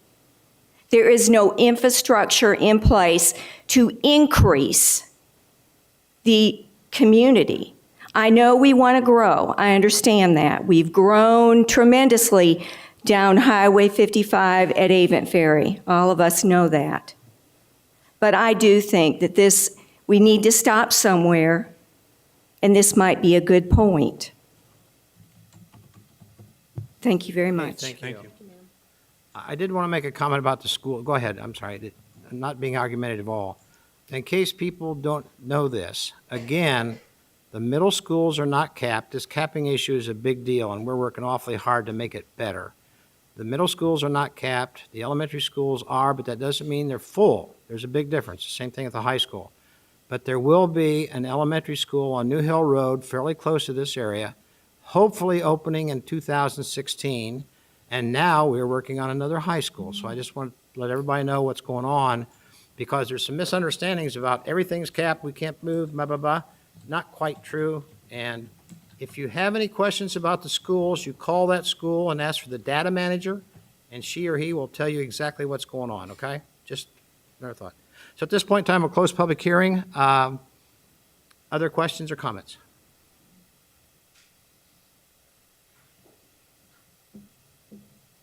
Anything else for Sean? Or any other comments? Going once. Motion? Motion to accept the following statements as being true. The requested zone map change from R30 to R10 CU is consistent with the Holly Springs 10-year comprehensive growth plan, since the future land use plan map indicates this property has low-density residential, maximum density of 2 units per acre, and the R10 CU residential conditional use district sets the maximum allowed density. Accept the following statements as being true. The requested zone map change from R30 to R10 CU is consistent with the Holly Springs 10-year comprehensive growth plan, since the future land use plan map indicates this property has low-density residential, maximum density of 2 units per acre, and the R10 CU residential conditional use district sets the maximum allowed density at 1.75 units per acre. Second. Motion been made and second. All in favor? Aye. Opposed? Motion passes unanimously. Number 2. Motion to adopt ordinance 14 REZ 05 to approve and enact the zone map changes petition number 14 REZ 05 to change the zoning of 80.21 acres of Wake County PIN number 0638122866 from R30 as written on the screen. Second. Motion been made and second. All in favor? Aye. Opposed? Motion passes unanimously. Thank you. And thank you, Sean. And thank you for your comments. Agenda item 7C, a public hearing, 14 REZ 06, Alminta, Laura Holloman. Again.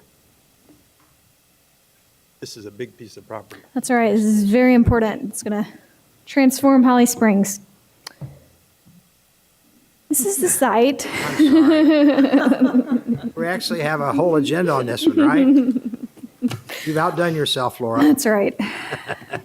It's approximately 0.11 acres, and it was unintentionally left out when we rezoned this tract earlier this year. It's actually currently zoned R20 as a remnant piece of when the bypass came through. So the request tonight is to rezone it to business and technology conditional use. As you recall, that is what this piece is zoned as well. The conditions requested are the same as that of the neighboring piece to create consistency and uniformity and kind of harmony with that directly adjacent parcel there. It is, of course, called out as R20 like I just spoke. I had to do an arrow because a star would completely, you can't see it. So You might miss it without the arrow it is. In terms of the comprehensive plan, it is shown as business park, which of course is what our entire hope is of that clean industry and technology for our Holly Springs Business Park. Now, I will say there is a waiver request that adjoins this rezoning. The waiver is to allow for the disturbance for the undisturbed buffer area adjacent to GB Alford Highway. The UDO requirement, of course, is that plant materials within the buffer area shall not be removed unless dead, diseased, or threatens to become a danger to human life or property. And the applicant is requesting to disturb that buffer. Any questions or comments of Laura? I'm smiling, I'm sorry. Serve the buffer for what reason? The applicant is here, but he can tell you, for future development. I think, Don, I'm sorry, if we'd like to hear from the applicant, or if we want to. If you wanna I have think the my applicant come my staff is done, so we can open the Yeah. public hearing now. Why, Don? Why do you want to disturb the buffer? Name and address, Don. Mr. Mayor, members of the board, Don Mazzell, 208 Premier Drive, Holly Springs. And this piece was a oversight when we rezoned the property next door. My client didn't realize he was buying the sliver of property, but it came with the 3-acre property next door. Of course, being rezoned or being zoned R20 creates some problems with buffering and compatibility, so it's a natural to come in and rezone it to BT conditional use. The request for the waiver to grade in the buffer, as others have done before us, North Main, I guess South Park Village, the Target Anchored Center, Holly Springs Center. We're pursuing that. We need to grade in there to relocate a power line. Don't know if you have noticed in this particular area of the bypass, there's a little power line that cuts this sliver kind of in half. We want to grade in there, move the power line, and gain some usable land on the property next door. So that's the nature of our request tonight. Questions or comments? Just makes it more usable? Absolutely. It's very difficult. It's a very useful 0.11 acres. Skyscraper there, perhaps? We'll see. All right, thank you. Yeah. Thank you, Don. Thank you, Don. Wow, what a difficult decision. All right, at this point in time, we'll open public hearing. Does anyone, no one signed up. Does anyone wish to speak on this project? Seeing none, we'll close public hearing. Further discussion and/or questions for Laura? No? None? This is pretty straightforward. All right, we have 4. Anytime Laura comes, we have more than one motion. Why is that? At least it's not 15. 4, yeah, that's right. We're 4 getting better. motions. Someone would like to start it off, Motion please. to make and accept the findings of fact to be recorded in the minutes for a waiver of regulations of UDO Section 7.06 D4B buffer requirements to allow a waiver of the undisturbed buffer requirements and associated with zone map change petition 14 REZ06, Alamont rezoning as stated. Here a second? Second. Okay. Motion been made, second, all in favor? Aye. Aye. Opposed? Motion passes unanimously. Number 2. Having made the necessary findings of fact, a motion to allow for a waiver of the undisturbed buffer requirement in association with zone map change petition 14 REZ06, Almont, whatever you want to say it, Almonte rezoning. It's a toughie. Second. Motion been made, second, all in favor? Aye. Opposed? Motion passes unanimously. Number 3.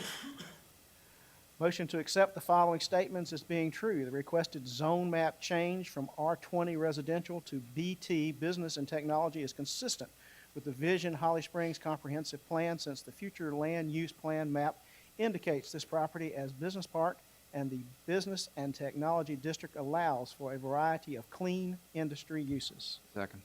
Motion been made, second, all in favor? Aye. Opposed? Motion passes unanimously. Thank you. Number 4. Motion to adopt ordinance 14 REZ06 to approve and enact zone map change petition 14 REZ06 to change the zoning of .11 acres of Wake County, PIN number 06494399189 from R20 residential to BT-CU business and technology conditional use as submitted by Longleaf Development Services, with the following conditions offered by the petitioner, as stated. Second. Motion been made, second, all in favor? Aye. Opposed? Motion passes unanimously. Laura, you did a great job. Thank you. You know, every now and then we get these. So. Awesome job, Laura. Agenda item 7D, public hearing, 14 REZ 07, 212 Avon Ferry Road. Sean is back. Hey, Sean. All right. So the next property, as the mayor said, 212 Avon Ferry Road. This is located very near to us, just across the street. It actually is two parcels, about 1.92 acres. And this little piece of property here right along Avon Ferry Road, this is actually a piece of property that the town owns. So this request is for this property and then the town-owned property as well. Here's the Cultural Arts Center over here, the old post office barber shop here on the corner, employee parking lot. So right in the very core of our downtown area.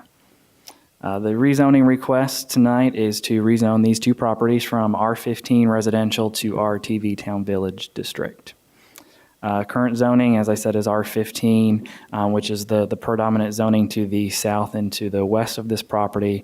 These are some of the residential neighborhoods that border downtown on the west.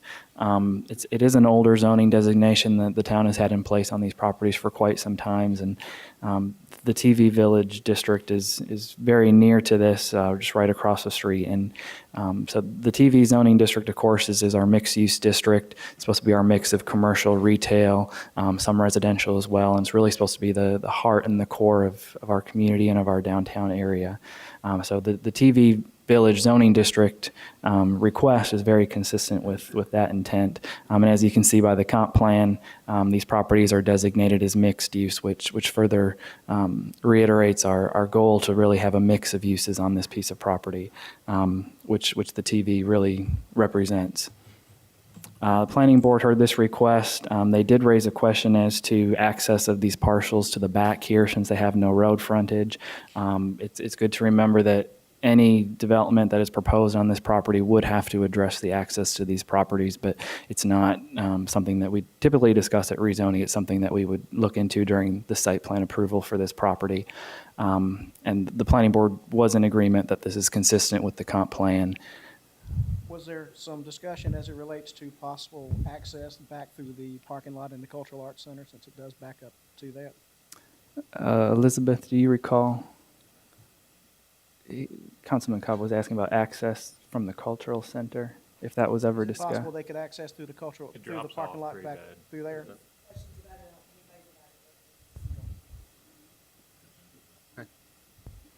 Anything else for Sean? Okay. At this point in time, a public hearing. Again, no one signed up. Anyone wishing to speak? Seeing none, close public hearing. Further discussion? Nope. All good. Pretty straightforward. Motion to accept the following statements as being true. The requested zone map change from R15 residential TV Town Village is consistent with the vision of Holly Springs Comprehensive Plan, since the future land use plan and the Village District Area Plan indicate the property as mixed use, and the TV Town Village District allows for a wide range of commercial, business, and residential land uses. Second. Motion been made and seconded. All in favor? Aye. Opposed? Motion passes unanimously. Number 2. Make the motion to adopt ordinance 14-REZ-07 to change the zoning of Wake County PIN 064-981-9169 and 064-991-0188 from R15 residential to TV Town Village as submitted by Longleaf Development Services. Second. Motion been made and seconded. All in favor? Aye. Opposed? Motion passes unanimously. Thank you again, Sean. Thanks, Sean. Agenda item 8A, consent agenda. Mayor Pro Tem. Motion to adopt the consent agenda. Second. Motion been made and seconded. All in favor? Aye. Opposed? Motion passes unanimously. Agenda item 9A. Agenda item 9A. Agenda item 9A. Parks and recreational vandalism and trespassing suspensions. And this, let me make one little comment. We've heard all your comments. We appreciate them. This is not an open subject at this point. We're going to give you what we think has been, we've worked very, very hard on this, and I think Lynn Bradley is going to comment on most of the things that you've talked about, and I will say again, 9A. Hopefully this will answer most of your questions. Maybe not all, but most. Lynn? Thank you, Mayor. Several months ago, when we were discussing the management of the synthetic turf field and how we'd have to operate that field, the subject of limited hours of the facility being open was brought up at that time, and we had several hours and differing opinions from different people at that time. it was agreed that that the facility would only be open for certain hours to the public for open and free play. We took that opportunity to evaluate or begin a process of seeing how many hours a week the facility should be open. And this week, the facility's open about 24 hours. We expanded on those hours are listed on our website, what time they're open. And we add to those hours based on the facilities being rented. And unless one organization elects to rent the entire facility, and many times we have multiple organizations out there, when there's a rental, we always leave one quadrant. The facility's in 4 quadrants. We leave one quadrant open. That quadrant is about the size of a regulation size softball field. I mean, soccer field. Soccer field. Yes, sir. By renting the facilities, that facility, it gives us more open and free play time on the field. We're here tonight because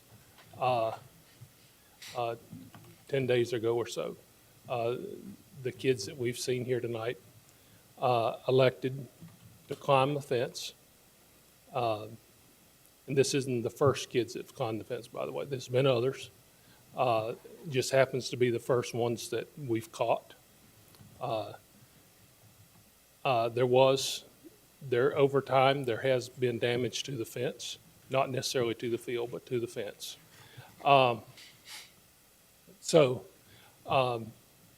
We've not made an effort, and we don't consciously try to seek out to find people slipping into the field or climbing the fence.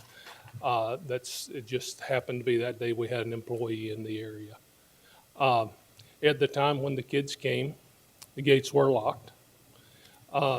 They had options at that time to utilize the open play fields that were across the street that are open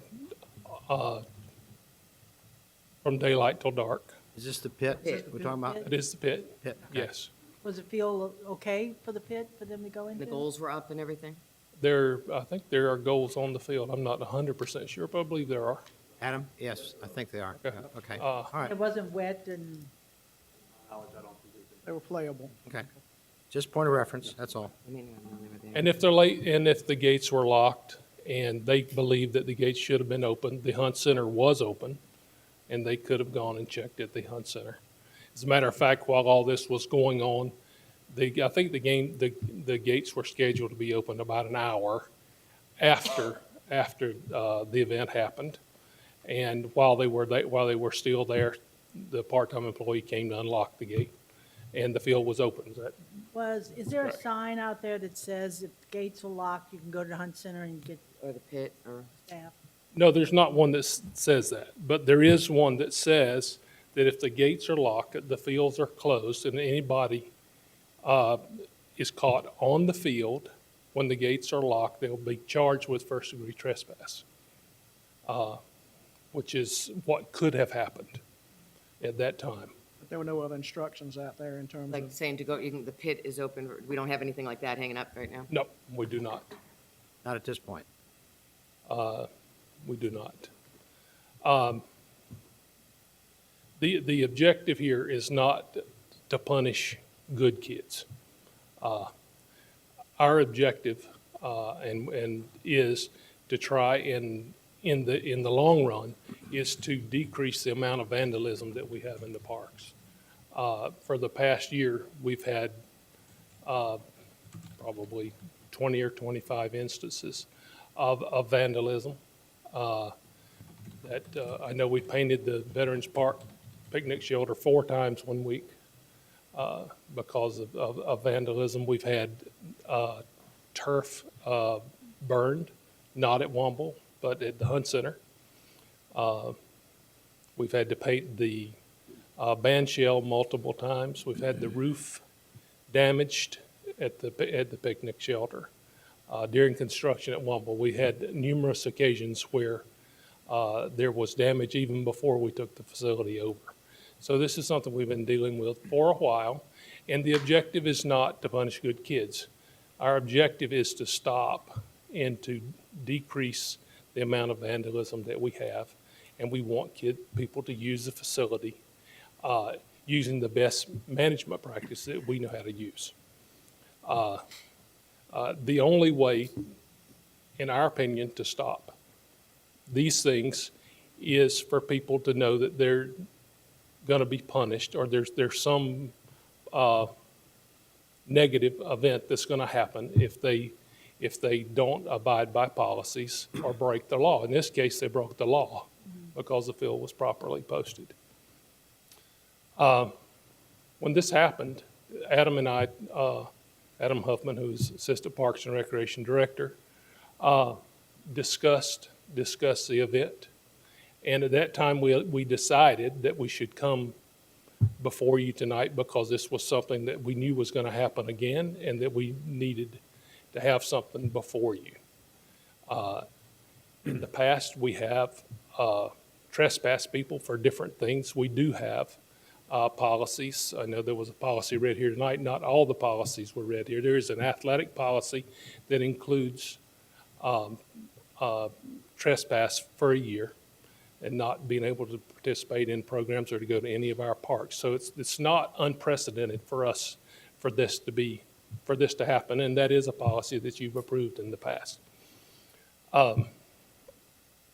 So we wanted to have a policy put in place that would speak to the vandalism that we're having, plus the trespassing issue that we know has been happening, but we've been unable to stop that. In the meantime, and actually the item was put on the agenda before there was a blow up in the community about the kids getting caught for trespassing. So this being on the agenda isn't a result of that. It was beforehand. We do think it's a good opportunity for us to make this a learning experience for the kids. We do already have many programs in place that are educational experiences, from the summer work program at Bass Lake. We've worked with the court system on the first offenders program and probably had over 200, many of them teenagers in our program over time. We've had dozens of Eagle Scout projects. In all these cases, we're working to help these kids. We've served on committees at the schools, guidance on the guidance program at Holly Grove. We've worked on career days at the schools. So we are all about teaching kids and giving kids the opportunity to learn. This is another opportunity for that to happen. We discussed that at an informal meeting earlier last week, Commissioner Cobb and Mayor Sears and I, and that was agreed that that's what we would try to make this, is an educational experience, and being able to talk to the kids is a way to do that. Lynn? Go ahead. What we're looking at now is the trespass and vandalism policy, but I think what we heard from the people that spoke here, and even the kids, is one of the things that's I think the disappointment that they're feeling is the access to that field. And I think that's where the Parks and Rec Department we have to do something as far as opening that up so that kids don't have to go over the fence to utilize it in more hours. That's a separate issue, but we've got this thing. But I think you saw all of the comments there as far as the need for more time for them to use that field as far as open play, for them to have access. And I think that's one of the things that they really looked at, and that's why the kids were on the field, because they thought it was, they could be there. Because the times that they were posted was 4 to 6 or whatever it was. But I think that has to be looked at in the whole, so that we don't have to run into this problem with kids going over an 8-foot fence to get onto the field. Right. I think And we're supportive. Can I touch on that? Or Might be able to add something to that. I haven't even had really an opportunity to speak with Lynn, but we were talking internally, actually today, about some options that we have available to us now that we did not have available to us even a week ago. And that would be, now that we have that, the fiber in place, there's an opportunity, as you asked a moment ago, about putting some web cameras up, and we would be able to monitor that facility during the day, even from the Hunt Center. So that would allow us perhaps not to have someone there, a staff member at all times, because I think heretofore, when we had it open to the public, we wanted to have a staff member, present. But I think by properly utilizing technology, we may be able to, protect that facility adequately by having, the web cameras there, and we'll be able to monitor it. And quite honestly, I think one of the better safeguards against vandalism, which is certainly something we're all concerned about as residents and taxpayers, are numbers of people.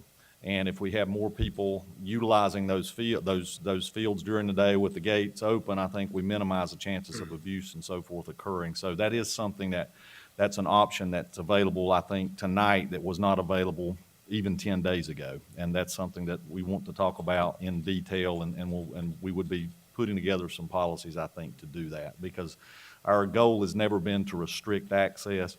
It's been to protect we've been trying to find that balance or strike that balance between public access and protecting the facilities. Well, I know when it first opened, the biggest concern we had was, here we have a multi-million-dollar surface that we put on there, and to keep people from taking things on there and doing things that are going to hurt that field to begin with, because we have a big investment in it. But I think there's also another thing that I think people misread, the fact that Womble Park is open from dusk till dawn or whatever it is. This is a segment of Womble Field. It has separate hours that I think that have to be delineated as far as clarification on that, because Womble includes the baseball fields, they cleans the band shell and everything else in the play areas. So I think we need to I don't know how it's on the website, but I think we need to delineate that as a separate entity so that it's clear when and where that is open. Well, that, and Len, when you said that the field, when it's rented out, there's always a quadrant left open. Every time I'm out there a lot with my kids, people kind of they just kind of move into that quadrant. So it never looks, so if someone comes out, they're like, every field is rented. So it doesn't look like there is space for them to play. So that's, might be something we have to look at. As well as it is really tough to be out there and see, and we were out on the tennis courts this weekend, and both days that we were out there, the fields were locked, completely empty. So I agree with Tim that it's something that we really need to look at, is how we can expand those hours. And the accessibility to those fields, and to let people know the pit is right there also. That being said, how this was handled, that we trespassed them like they were supposed to be, but I'm concerned about the other things that happened, how the minors were dealt with, how the whole process and the policy on what we're going to do in the future if there are minors that are trespassed. I think really needs to, because it concerns me as a parent that pictures were sent from place to place. Excuse me. Yes. Excuse me. Yeah, I think you have an That answer did to not happen. That did not happen. So they weren't taken off social media and? No, they were not. Well, I asked the same question too, Sherry, and the answer from Lynn was that wasn't the case. That, Am I correct? it did not happen. And when we met, I told you that's what we normally do. That is correct. But we normally do post, because there has been people trespass, and we have taken photographs to all the facilities. Otherwise, there's no need to trespass anybody if our folks don't know who they are. But this has never happened. Nothing has happened in this other than the meeting that was with our staff person and the police officer. Not one thing has happened. Okay. But I think the issue We that's don't even have the name of the kids. I had to get the name of the kids from the police officer, from the police chief today. Where did this come from? Yeah, then why the parents? I have no idea. But I think the issue on the table right now, and what we're talking about is all Sound good? Yeah. other stuff. But right now, what we have to address is the proposal for the two methods for assessing consequences. So, I mean, personally, I'd like, I'm not ready to vote on anything right now until one or a couple of the parents out there had mentioned how minors are handled. And I think there was a good point where that a That's what I just parent should be there. So said. I think that was something that probably needs to be added into this. And then also, it's into a panel of employees and police officers. I really don't want it to be a tribunal. I think it's maybe 1, 2 people, We agree whoever to that that. might be.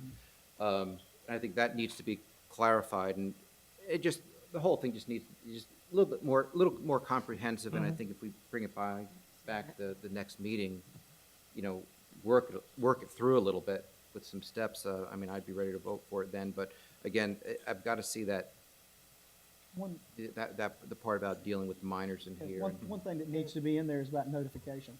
Yeah. One of the comments that was made, well, several comments that were made in terms of the parents were not notified, I got particularly it. with one young man who's definitely under the age of 18. The parents weren't notified. The kids owned up to their own parents, but I think it's incumbent upon us as a town, as a teaching tool, is to let the parents know. Have some mechanism in place to let them know when this happens, particularly 15-year-olds, 12-year-olds, 17-year-olds, those underage.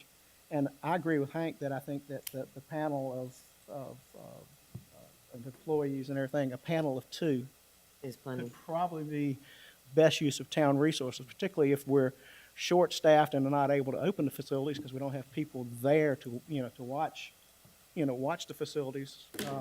Why take away valuable staff time to, sit and discuss things? Now, one thing we talked about at great length was, to your point, Hank, about the tribunal, or what do you want to call it, is my suggestion, Jimmy, I think we talked about this too. I know you and I talked about it, is to have, as a suggestion only, Adam as one of the persons involved, because he lives there almost every day, and the police man or woman who was involved in that process, and that's it. That's it. We don't No need it. panels. We don't need it. We Short don't need and it. simple. Exactly. Short and very simple, yeah. And we talked about We this. talked And about it. the other thing that I was kind of concerned with, and we, as you know, we had extensive debate about this behind the email when this policy came up. And all the talk about the panel, making sure our minors are taken care of and they're with the parents and parents are notified and so forth. But also, if they don't have the proper signs and they don't know, if they're going online and they say they're open and then they're not open, if they don't have the proper signage out there to tell them where to go in case those gates are closed, kids will be kids, but that is no excuse for your behavior that day. Mr. At the bottom of the sign, it does say, if you have questions, go to the Hunt Center.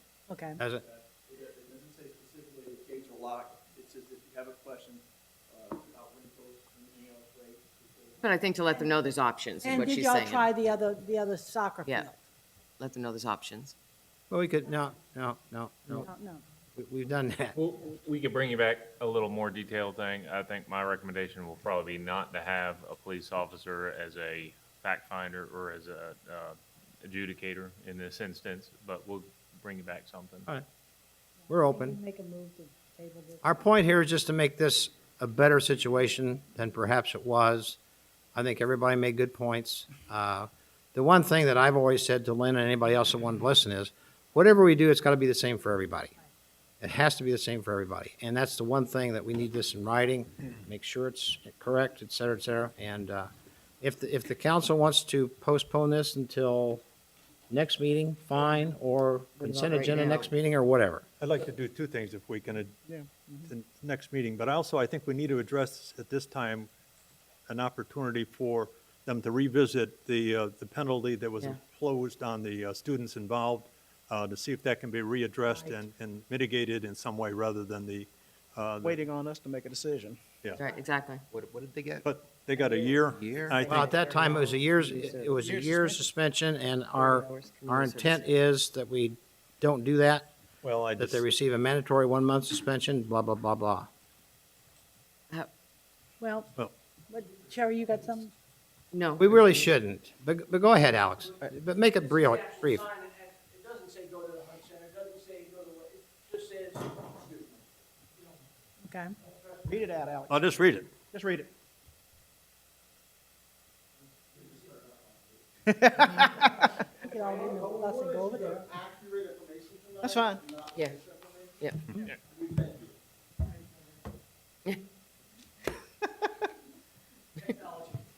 That's Give it to a kid. 3 levels deep.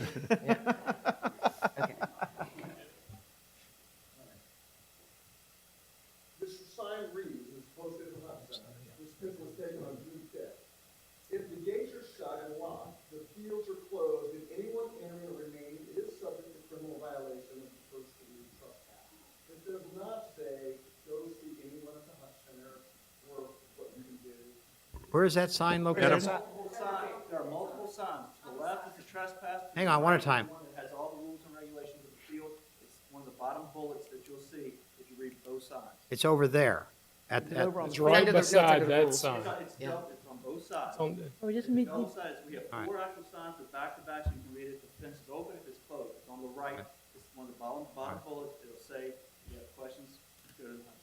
yeah, the one intent of this is not to get an argument on Why specific. why don't we suspend the activity of any enforcement of any penalty until we can come back Right. with something? So, Okay.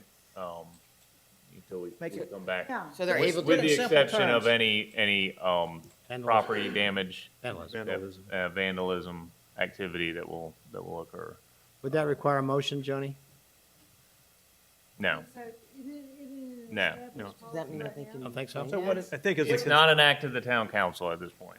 So So- what you're doing is you're instructing by consensus to the town staff to not ban the 5 individuals? 5 individuals here.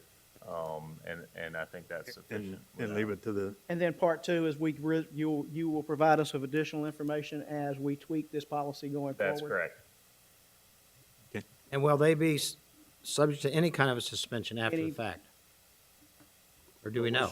That will depend We're on the suspending it policy and- that you come up with. Right, okay. That's You what know, I want to make sure that was. Right now, the punishment is a second-degree trespass criminal offense. And you are agreeing as property owners not to enforce that. Correct. On these 5. Okay. And I do not think you need a motion because the staff has already made that determination. They've come up with an alternate penalty, which the alternate won't even be. Enforced. So the So- kids can use the facilities until such time as we make a decision? When Is- they're open. That's- When they're open. They're open. And the gates are open. All right. Okay, so, but we will address this soon because they have a son who plays fall sports, registration, all that's coming up. We don't, oh, we said we'd suspended, Yeah, the yeah. consensus is to suspend. I know, the- but if we don't get to it We need- until the end of July, No, then he we're gonna, can't sign up for no, August? next meeting. Yeah. I say next Okay, meeting. that's what I want to Next meeting know. they come with. This, Okay. this needs to be expeditious. Yep. Expedited, yeah. Other thing I'd like to say, I was very, very concerned to hear that one citizen talk about rudeness and disrespectful staff.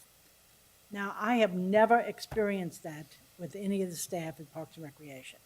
But I think it's something that we need to look at and see if they have specific situation, they need to come forward and they need to talk to the town, the Parks and Recreation. And I would invite you to encourage them to do so. That if, I would, and that, I know you folks don't want a police officer there, but the police officer is the only person that was there with staff and knows what happened that day. And I know you don't want anybody there for that, but that is my reason for wanting a police officer to be at that meeting is just to keep the facts straight. That's, Okay, we got it. But then again, that's part of what the town will come back to us. That's with. what we'll come back come with. back with a policy. We'll come back with a policy. I'm not saying the police officer shouldn't be there. I'm just saying he is not the property owner. He works for the town, just like Parks and Rec people work for the town, but he's not, he doesn't have the hat of the property owner at that point, so. He's an agent of the property owner in a manner of speaking. Is he an So- agent? No, he's not an agent, he's just there as a. All right. It doesn't matter. So Doesn't matter. we'll table this until the next meeting, when you present us, Yes, sir. Consensus?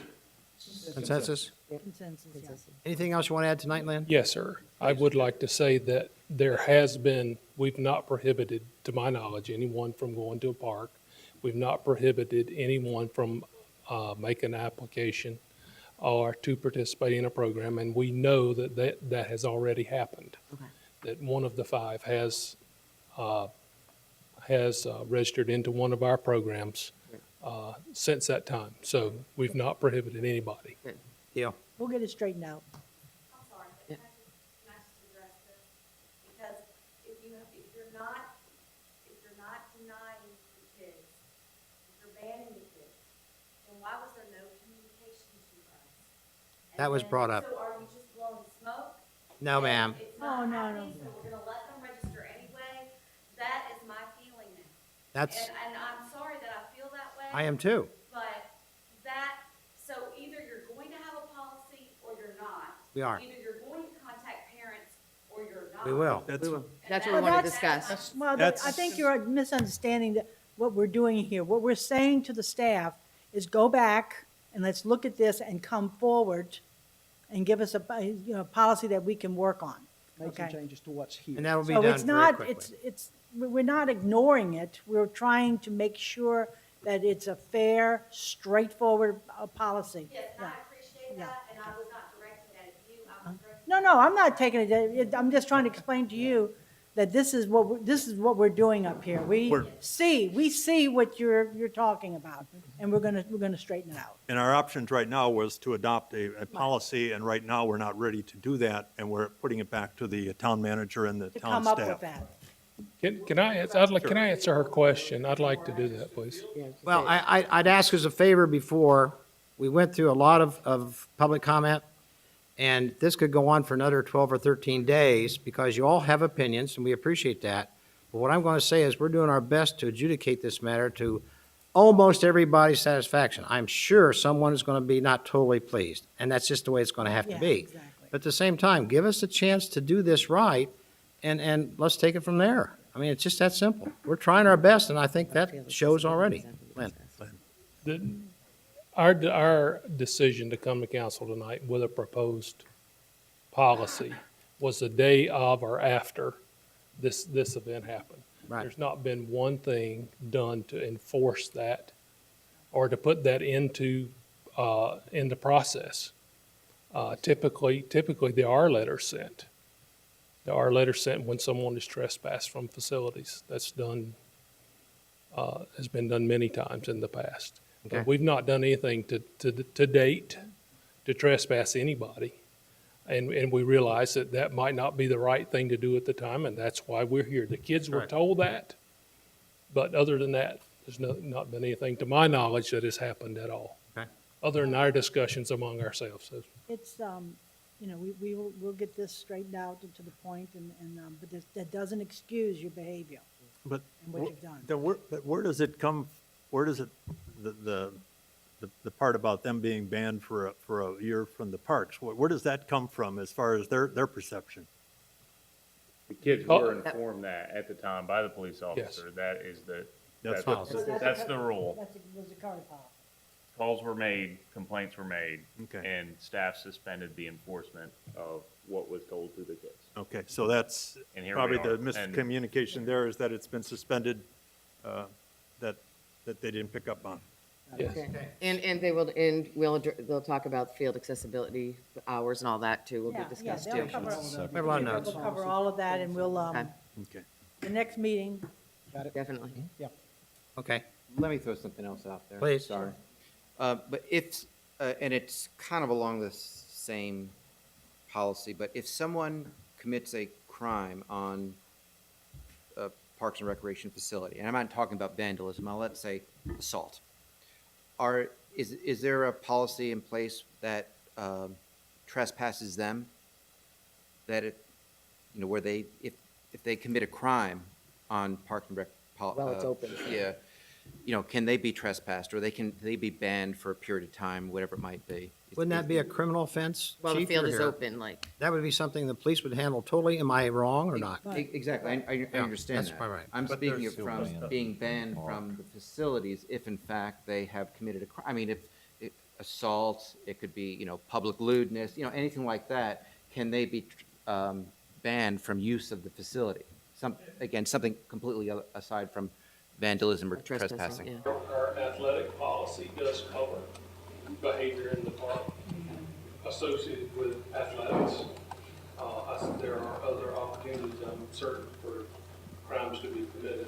But I can tell you that we have used discretion in the last 2 months where we had what we believe was someone shot at it in front of the Hunt Center with a pellet rifle. And the two people that this happened to knew who it was, wouldn't tell us. And we trespassed those people because they were involved, and we thought that was the best thing to do at the time. So we have to use discretion. That wasn't right. And that's what I know someone who was robbed in the Hunt Center parking lot. And, I just want to make sure that is sort of included in here as well. Understand. That and it doesn't have to be damage to town property, but just a crime of any sort, just to keep them off those facilities think- completely. Just look at the time that we have used, the parents, the town council, the staff, because of one act. This is a lot of time and energy that's been passed on from this. So we're going to go and get this straightened out and move on to the next subject. Okay, thank you, Lynn. Appreciate it. We'll look forward to hearing from you later, Counselor. Yes, sir. Okay. Agenda item 9B, new business, West Side Sewer Study.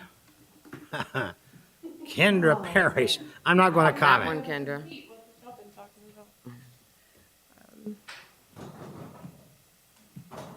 Okay. Good night. Good night. Good night. y'all Thank for you. coming. Okay. What's before you tonight is similar to a study that we've had already completed on the east side of town. What I'm calling the east side of town is everything east of Main Street, and west is obviously west of Main Street. And what we did a few years ago on the east side of town is we hired a consultant to come in, look at all of the different pump station sewer basins. So just, obviously, I know you can't read this, but just for purposes, each of the colors are all the properties that drain to a specific pump station. And what we did with the east side study was we came in, looked at all of the properties that are tributary to a pump station, what's built out, what is on the books to be built out, and came up with a very concise list that's used for planning and maintenance efforts that show at what point triggers we need another design of a parallel gravity line, improvements to the pump station, or improvements to a force main. And in the past couple years, what you've seen at our town council retreats are list of projects that we now can quantify and start to plan out in a very methodical way. These things are coming up, they're prioritized, we can plan them in our budget a little bit better. And so we did it on the east side, it worked really well. So what's before you tonight is a contract for services to do that same sort of study for everything west of Main Street. So we're calling it the West Side Sewer Study. It's a bigger portion of area and a lot more, development, as you know, will be coming to the west. So I can answer any questions that you may have, and the motion is to enter in the contract with Dillon Phillips. The initial amount is $68,180. And just so you know what we've done on the east side, the initial cost is greater, but then like every couple years, we update it with what the current build out of the basins are, and that is a much less amount for contract for updating it. And at some point, we've got a lot of things that, Stephanie and I and staff are doing in-house that at some point will justify a utility engineer to come on staff. Once we had somebody, a staff member, some of these updates could be done in-house, but at this point, it's more economical to put this that is outsourced, so for just kind of future knowledge. So like I said, I can answer any questions, and if not, that's the motion before you. Can we call this the West Side Story? Is that what it is? Only if you star in the play. Oh, okay. Questions of Kendra? Pretty straightforward. Pretty well, yeah, cut and dry. Yes? Seeing none. Motion to, can I do it? Okay, motion to enter into a contract with Deal and Phillips in the amount of $68,180 for the West Side Sewer System Study. That's a lot of S's. Yeah. Second. Motion been made and second. All in favor? Aye. Opposed? Motion passes unanimously. Thank you, Kendra. Thank you, ma'am. Agenda item 9C, new business, the Utley Creek Additional Environmental Work, CH2M Hill. Oh, let's spend some more money. Stephanie Sedano. Thank you. Yeah, I actually really like your idea of West Side. I think it's a West Side Story would be great. Yeah, it makes How our original engineering is that? projects sound pretty cool. I've never heard that before. Hit the Sharks versus the Jets. Something like that. Okay, so more sewer. What I was going to tell you, what Kendra didn't put it this way, but development is increasing, if you haven't noticed. Is it? Yes, I didn't know that that. means more sewer. More flow. Sean is out here, flow. was out in the audience, so he gets more stuff at his end, but you'll be seeing a lot of, utility sewer related stuff. I didn't even know, I'm not gonna say it. But anyway, the agenda item I've got before me is Utley Creek Additional Environmental Work. On February 18th, you approved entering into a contract with CH2M Hill. And the purpose of that contract is they're doing some environmental work for us that would culminate in a document that's called an environmental assessment. Over the years, we've done quite a few of those. The whole purpose of that contract that was approved on February 18th and the work that they would be doing is to submit to the state and get permission to leave our plant discharge at its current location instead of spending $15 million to pipe our discharge downstream, because we and our consultants feel like that it's actually better to leave the discharge at the current location from an environmental perspective.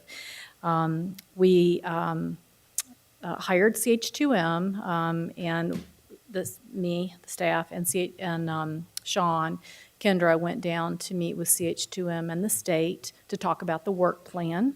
The state had some additional things they wanted performed, which involves some sampling over several months and then some modeling. They wanted to add that to the scope of work. And so the proposal before you tonight is an additional money for CH2M Hill to do that additional work. It's in the amount of $49,172.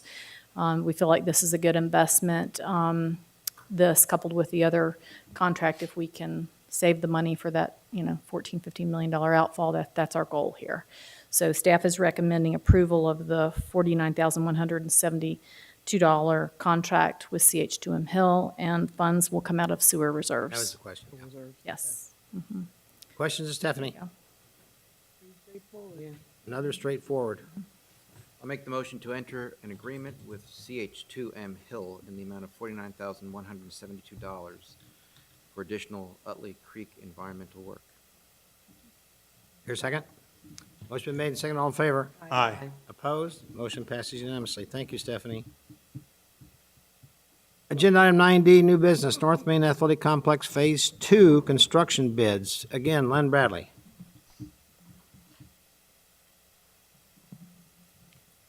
Okay. Dave, this has been a little while coming. All been working on this diligently for a couple of months, so. Tonight, I think we had some goals to set in getting the bids that we took in early April below or to an acceptable number. And it has taken literally too much to where I think we're to that point. On September, or on April the 2nd, I believe, when we took the bids, the low bidder bid was $9,690,000.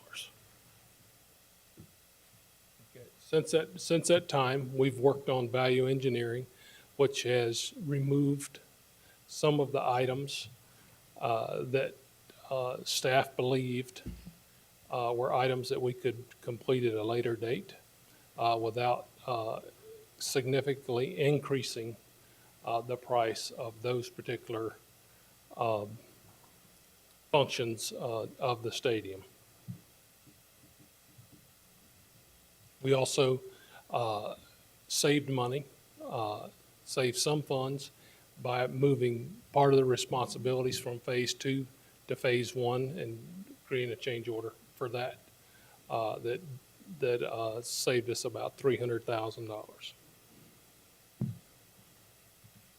Okay, the number, after all of the value engineering, and we did get one, the bidder called it a voluntary reduction in cost of $240,000. The low bid is now $8,182,985. $8,182,985 is the low bid. And that was again from, Lynn? TA Loving. No, I'm sorry, the amount, original number. The original number was Nine. 9690. Right. 000. Got it. Okay, thank you. It's about $1.5 million, a little more. Yeah, okay. Yes. Good drop. Checking out. Okay. So we've so far we've gotten about $1.5 million out of the contract, and I think that was a pretty good deal. Any questions? Any questions about? I just asked you and the town manager one thing. The things that we don't have on this, if there were things that were dropped off because of, and we would sure like to get them back again if there's X amount of dollars involved. Several of us would like to talk to outside parties, commercial, hospitals, whatever, to see if we can get some additional monies from them for whatever that is. And I think you're going to do a list on that for us. And that's all. I can, if you'd like for me to name, I can name the big items. There were lots of little items, but the big items that we removed were one was the beer garden. Right. The Main Street enhancements, which included columns and wrought iron fencing and landscaping and concrete and that type of thing. We also removed one set of restrooms that was added after the initial plan to accommodate the beer garden. Right. So we still have enough restrooms at the stadium to do that. It was just going to be more convenient. So we'll pursue that. Yeah, and I think just to clarify, we're not saying there won't be a beer garden feature. We've got some plans to do some things outside of the contract so that we'll still have something there that'll function. It'll be a beer garden. It just won't be built into the stadium necessarily. It'll be the beer garden. It'll be a beer garden. It's actually going to be I think on the right field Probably in side. the We're just same doing, location. we're doing some changes with some of the grading. There'll be more natural areas than maybe originally planned. But yeah, we'll still have that feature there. Super. And the Main Street fencing wasn't a security, it was more of aesthetic? Is that what the one that Yeah, we're it getting rid of? Yeah, that, we were trying to create a nice streetscape along that edge, and quite honestly, we talked about this internally, and this is something we'd come back to you with if we can. Because we do have 10% contingency set up in this project, if the project goes well, and most of the civil work, the earthwork has already been done, so hopefully we'll have some contingency money left. We may come back to you and perhaps recommend going forward with the streetscape, for example. That may be an opportunity we have moving forward. Sounds good. Other questions or comments? Relative to what you're talking about possibly having some commercial sponsors? I'm just saying we're talking about it. I don't have any at this point, but I think as we get further down this road, if there's things that we would like to have that we couldn't at that point in time afford, I'd like to contact a few people like that and see if we can get some. think that's a some good help. Did we do that before? We've had some discussions with various businesses regarding naming rights, and Naming rights, yeah. there's been a lot of interest expressed in doing something. We feel like, based on, we've gotten sort of an education along this process, and I think we'll be much more successful once the project is under construction in terms of getting those naming rights, as opposed to 6 months or a year before, when it was more of a concept. So we will be revisiting that. Okay. Anything else? Going once. Click. Need the motion? All right, whoops. What happened? Just click it. Left click. Just- I will say Is that a this. double click? We, Make the motion to award a contract for construction of the North Main Athletic Complex Phase 2 to low bidder TA Loving Construction, subject to the review, revision, and approval of the town attorney and town manager. Second. Motion been made and second. All in favor? Aye. Opposed? Motion passes. Go, Pete. Thank you, Lan. Okay. we will be coming back to you, I believe it's July the 17th. We have a public hearing on our financing package. Right. Which includes financing for the law enforcement center, as well as the multipurpose stadium, along with the other transportation projects. And we'll be able to talk about, debt service and so forth moving forward. I know we had talked about that at the workshop a few weeks ago, and we will have that information when it's appropriate. Okay, item 10, other business. I got 3 quick things to say. War on Terror ceremony that transpired on Saturday. We probably had 600 people there. I was very, very impressed with the whole thing, and Secretary Tata, for one, came down, made some brief comments, former Brigadier General, retired Army, and we had various other speakers there. David Griffith has done an outstanding job. He is now an Eagle Scout. He is no longer working towards Eagle Scout. He's there. We don't have the Court of Honor yet, but I just wanted to say to everybody that showed up and all the people who supported this project financially and elsewhere, God bless. And I have to say, when you asked him, this was his big day, what are you going to do tomorrow? What did he say? Remember? He said, what are you going to do tomorrow? And he said, build another one. Oh, that's right. Now they're going to work on another project because there was a lull.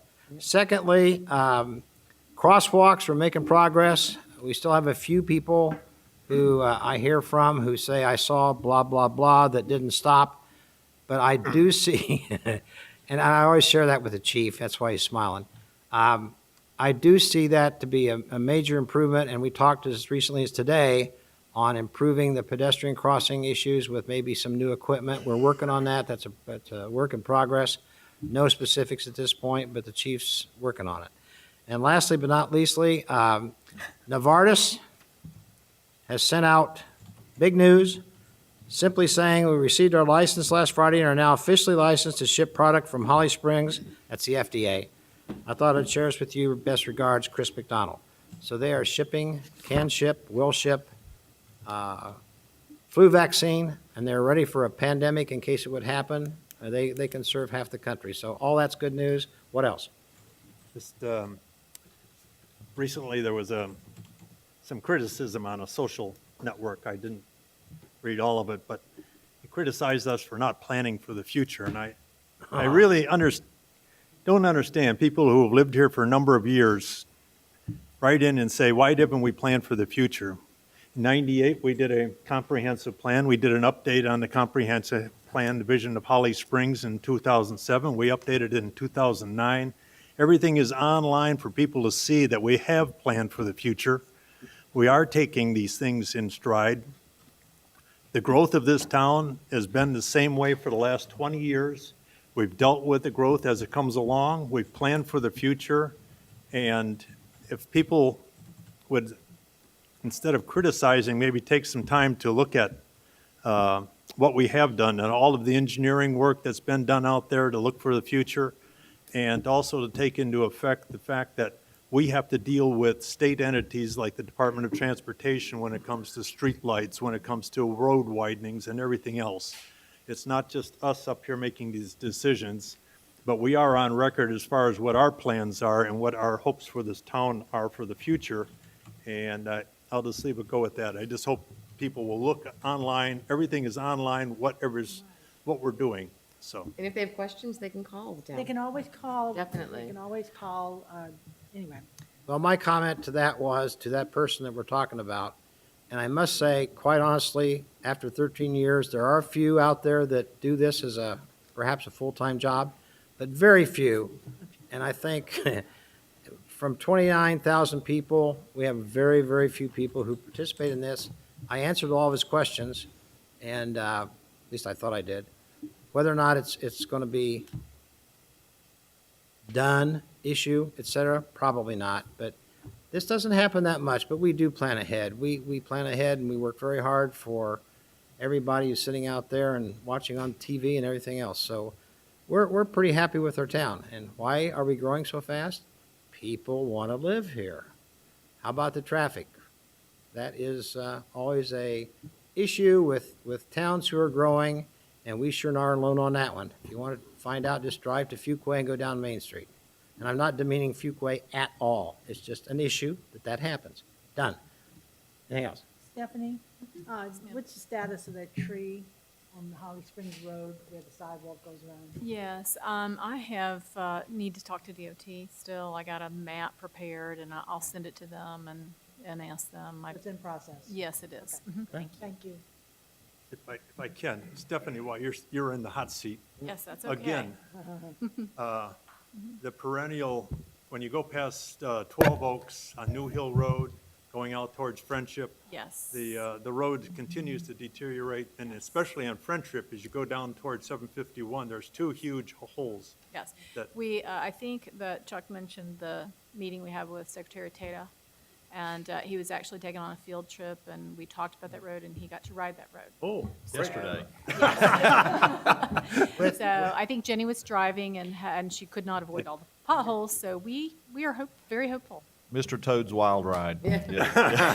Jenny decided we should go on that road and New Hill Road, and I'd mentioned that way back when, some of you might remember, WRAL came out and did the same thing, and it was getting torn up then. That was like 8-9 years ago. It started being unpaved, and then they slapped down Yeah. some pavement, and they never, did a really good job on the subgrade, and so it just continues to be such a problem. It gets better, and then it gets worse, and hopefully they'll resolve it for good now. We Hopefully. hope, yep. Mhm. Secretary Tata took a note from his vest pocket and did some writing. That kind of, I thought was kind of exciting, so. Yes, I did. We'll hope Said, it works. "Don't ride with Yeah, Jenny." don't ride with Jenny, don't ride with Dick.